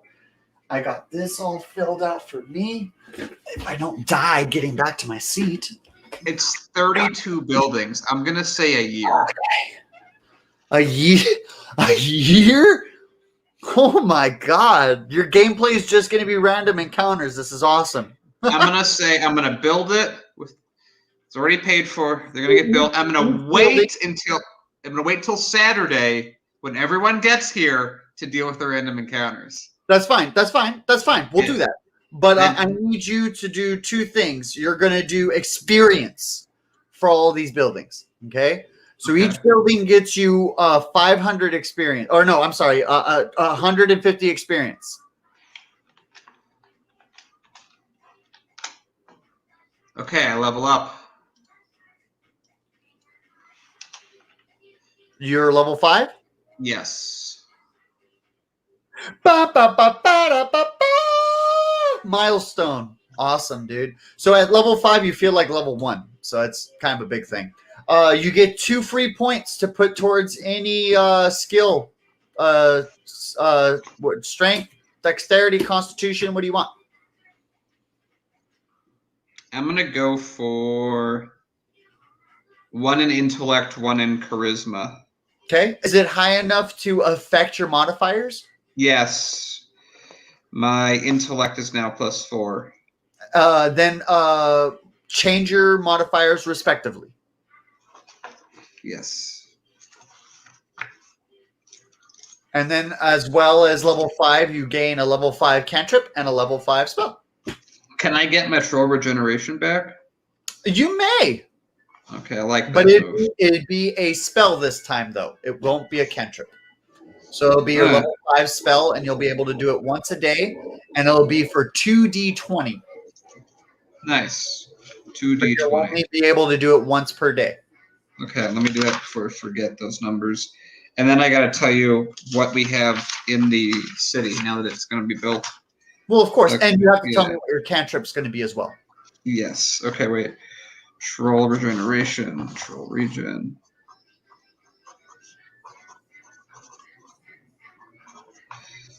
Two D20, you said, right? Yes, for healing, and you can do that once a day. And then we'll also say, because it's a level 5 skill, that when you go down to 0, you can use it to heal yourself. As we did before with temporary health, that when you roll down to 0, you can go ahead and use that troll regeneration, and flip a coin. And then if you get heads, yes. If it's a tails, no. Okay. Yeah, that way it Okay. gives you a fair chance on living and dying every single time.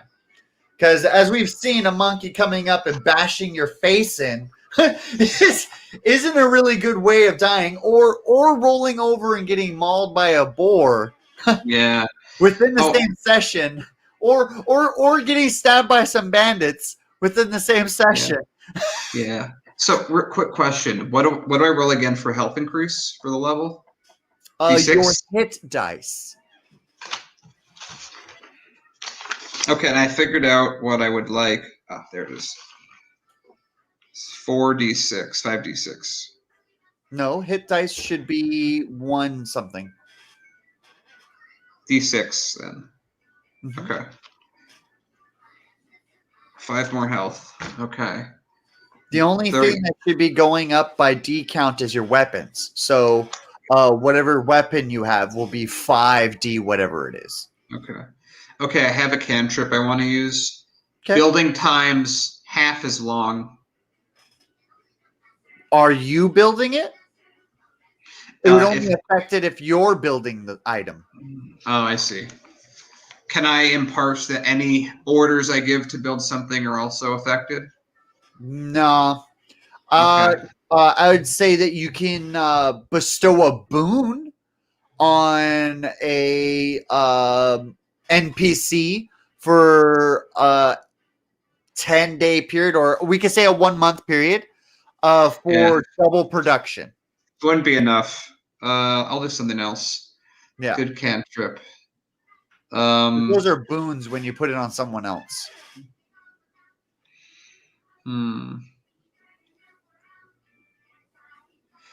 Can I have like a ability where I'm randomly like lucky? some way of making life easier? I don't know. Yeah. Like a healing spell? Can I do something where I can randomly, outside of everything, roll a 20-sided dice, and if I hit a 20, I get something really helpful in the situation at any time? You mean luck? Yeah. That's luck is what you're describing. So what you do is cantrip is just luck or lucky. And you roll a 1d20 and depending on the D count. So like right now, roll a 1d20.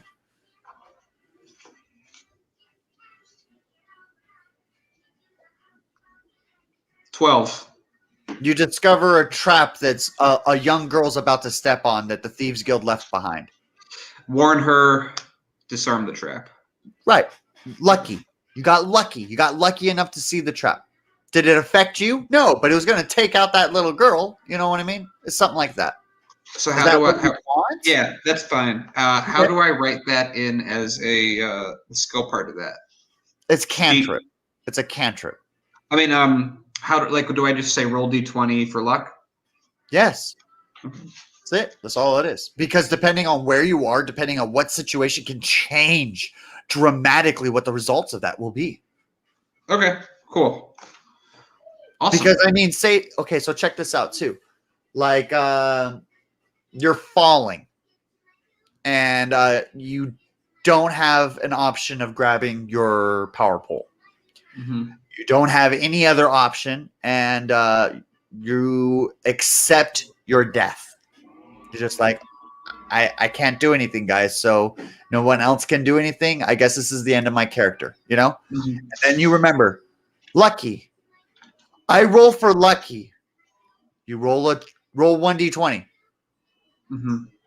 And you roll a 20 or a nat 20 or 18 or something like that. You land in a cherry berry bush. I see. Okay. You know what I mean? You're like, how lucky was that? Or land in a carriage carrying pillows to your city. You know, like that. You're like, wait, I was just in the right place at the right time, or roll really shitty and land right next to the carriage filled with pillows going to your city. And be like, I was only 5 feet away. That'll be useful. Lucky.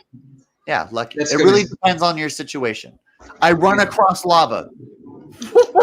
What? You can't do that. I feel lucky. Do you? Roll. I gotta see this. You know. I have a feeling I'm gonna. Wait, dude. I have a feeling that this is gonna be fun. I'm gonna be using this in all the situations where I'm gonna try not to die. Try not to die. It works. It does. It's just it's totally random what luck gets you. And I assume rolling low is bad. Anything lower than 10 is bad.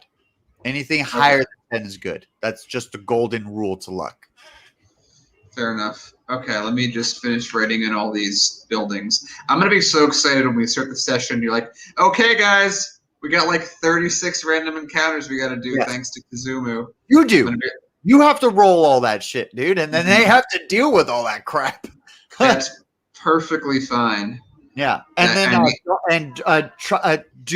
if you have time. I know you're super busy schedule, but if you have time tomorrow, try to really look at the City Builder app and just quickly put together a city. Or if not, maybe if it takes you a week, I'm really not. I'm a super patient person, so if you need a whole week to design it and then shoot it to me next Saturday, and then we all play in that new place, would be really awesome. I'm just saying. It may not be this Saturday, but it could be next Saturday that we actually play inside of the city of Senjin, which I'm kind of excited. Okay, I'm right now. There's a really great application that my players recommend to me all the time. I never use it. World Anvil. World Anvil. What is that for? That's for creating your town. It's an application. Oh, okay. Yeah. Okay, let me write that down. Anvil. Yeah. World. I just don't have the time. You know, like I'm building storyboard. I'm doing live. I'm painting. I'm 3D printing. I got a lot. I'm a full-time father. I'm a full-time frontline worker. Just like, ugh. I work 6 a.m. to 6 p.m. as a field supervisor for janitorial staff in downtown San Fran. So nice. Yeah. Okay, almost done writing this out. I never thought I would actually have enough. Oh yeah, one of the gates got fixed. I forgot to update that. Mm-hmm. I'm so excited to tell you how much income I'm about to. The gold revenue that you're gonna get. You're gonna make more gold than any player has ever made. That's always been the goal. I legitly like building a city. This is funny. You're on border with the other character, but you're so much farther ahead because he's level 8. So you're like level 5. You're 3 levels ahead and making just about the same amount of money. Okay. Well, I'm about to say what I'm going to make. Let me just got to add all this up. I'm really excited to find out what my total is. I'm And adding you in all know these. that you have to transfer every 1,000 gold bars to 1 platinum bar so that you now know how much your revenue is. So you're not like 800,000 gold bars. Oh, You know we're what I way mean? past that. Yeah, but I'm saying that for every 1,000 gold bars is 1 Yeah. platinum bar. Mhm. And that's how much your revenue is every month. Yeah, I'm excited. Okay, wait, almost done. I have merchant. And that's after the 1 year, correct? So once we do the 36 random encounters, at that point, fourth every month, you'll be accumulating that. It's exciting. Yeah. 1 second. I got you. Okay. Yeah. Come here. Why? What's going on?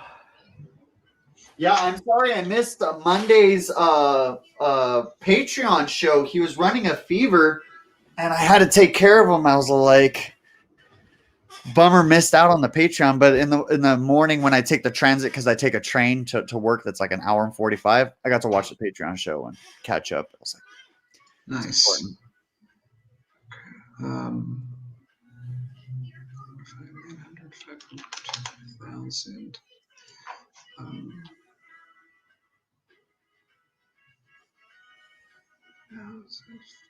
8,000. Okay.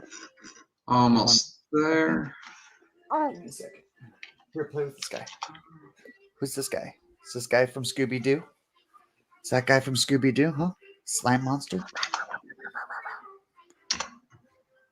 And That's the trading slime monster post. from Scooby Doo. Yeah, slime monster from Scooby Doo. Trading post.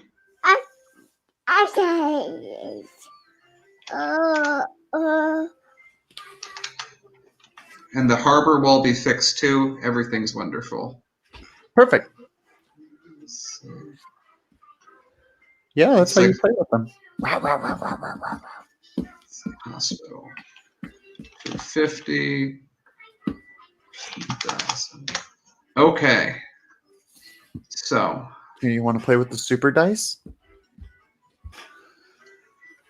No, don't chew on it. Here, check out this. What's this? Wow. Yeah, you can do that. You need your fingernails cut. Yes, you do. Okay. I have my number. All right, I'm ready. Once taking care of the expenses, taking care of everything, I'm going to be making 30.5 platinum bars a month. That's so much money. That's so much money. You're gonna literally look at these guys when it's like, so it's gonna be like 500 gold pieces, get this set of armor, and he's all like, I don't think I got gold pieces, man. And then you're gonna be like, let me fart out some change for you, as it just like spills down your leg and just like falls on the floor. You're just like, did you literally just fart those coins out, dude? Yeah. I wipe my ass with platinum bars in the morning. It's cool. Don't trip. And we're gonna of course get a huge amount of new people in the city by the time this finishes. This city. And there is you can construct multiple cities too. Did I put that down on how much it is to construct another city? No, but I can afford it. Yeah, no, but I could afford. I can afford a palace in 3 months. 1,000 platinum bars. Eventually, I can afford that. Yeah. I can afford a palace in 3 months. Maybe. But yeah, no. So it's 1,000 platinum bars, but it's for the property. So you buy the land, and then you build on the land. Yeah, I can afford that. I know you can. Pretty soon you're gonna buy all of Whitefell. The only thing is that all of Whitefell is owned by Buzo. So you're going to have to figure out some type of contract with Buzo I have a contract with him. I'm paying him 60 gold a month. It's breaking the bank. That's nothing, though. It's nothing compared to the amount of money that you get. That's nothing. Oh my god, this guy is literally just making all of the money in the game. It's so And fun. remember, this was just with a 17 platinum bar investment, or around that much. There you go. Yeah, it's very lucrative that you did it, huh? And then with your investments, if you just reinvest in building all of the other amenities of the city, I mean, your revenue is only going to go up from there. Yeah, the entire place is now guarded by four four fort towers, Mm-hmm. one Well, fortress. it's three right now, but we haven't calculated the 360 days yet. So Yeah. on Saturday, we're going to calculate all that. I'm going to say, guys, bear with me. It's going to be worth your time. A whole year passes by for them too. They're all going to have to roll random encounters as well, dude. You're going to do 36 times every character that's playing on Saturday? Hey, it's worth it for this city. I say, guys, we just got to get past this 100 random encounters, and we own the game. That's literally the speech you got to give them. We just got to get through these 100 random encounters. Okay, guys. Good news and bad news. Bad news is the good news is there's actually two good news. The bad news is just a thing I want to say. We gotta do. Yeah. I was gonna say, are you gonna tell Suto the good news about him finding out information about his people? But I was like, no, you're gonna give him information about about the random encounters instead. You're gonna be like, I know that I found out some stuff about you, but here's some stuff about me. Yeah, guys, I know we want to do like a session and we want to have fun, but first we have about 100 random counters to get by. Now, don't worry, we built a city. Don't worry, and it's your city. See, the cool thing about it is that Hemlock gets refuge there. You know, that's cool. But there is a 1,000 gold bar bounty on his head, on Hemlock's head. And I was all like, oh, well, now it's nothing for Kazumu. He could literally just pay that off. You look at Buzo. What is it? Oh, here. There's no more bounty. No, it's funny. I just casually throws a platinum bar and they're going, oh, my bad. I dropped that. Also, here's your platinum bar payment. Bye. See you later. Would that technically mean that Hemlock would be an indentured servitude to you? Just another person to add to the list. That's exactly what I'm thinking. I'm like, I think that's just like another slave in Kazumu's like long list of people that. Oh, what did you get? 19. Nice roll. Good roll. All right. So yeah. Any questions before we end the live stream? No, this is gonna be quite something. I'm glad you enjoyed your solo session. You've done a lot. They have no idea what's about to hit them. No, and honestly, like Julia said the same thing too when he was acquiring the main quest item. He's been the only player that's been able to do it. He did a whole puzzle, so I kind of wanted you to see it. But if you have time, I'm not forcing you to. But there's like a whole quest line that he did to acquire, and he's been the only player that's been able to do it so far. He's just like, I don't know what I'm going to tell the other guys. Like, this is a big moment for me. And then like he gets all the way to the wizard school, and then like he finds out that the wizard guild. He gets some information about them, and then he tries to join the Wizards Guild, but then immediately finds out that the Mystic Guild is the guild that he wants to join, and that it's on the other side of the map. And he's like, I literally made the wrong decision. And like he spent his whole solo mission, like his whole solo session going to the wrong place. And then luckily, because he went to the wrong place, he discovered the quest, the main quest line item. It was funny. It was funny to watch. So coming into Saturday, seeing everyone's reaction on how much they have to do, I'm excited. I'm super excited. I'm going to try and get you the map before then. please, if you can, well, like I said, World Anvil or something Mhm. like that. Just I did mine in Quick Arts or 3D art pictures, and you just drag and drop all the pieces that they have. It's Mhm. up to you. It's really it's up to you, man. That's all it is. So I'm gonna end the broadcast right here. Just give it a couple seconds. Oh, where the heck is that button? There it is, right here. Thank you, everybody, for coming in on this live stream to join us on Kazumu's Adventure. Please join us on Saturday.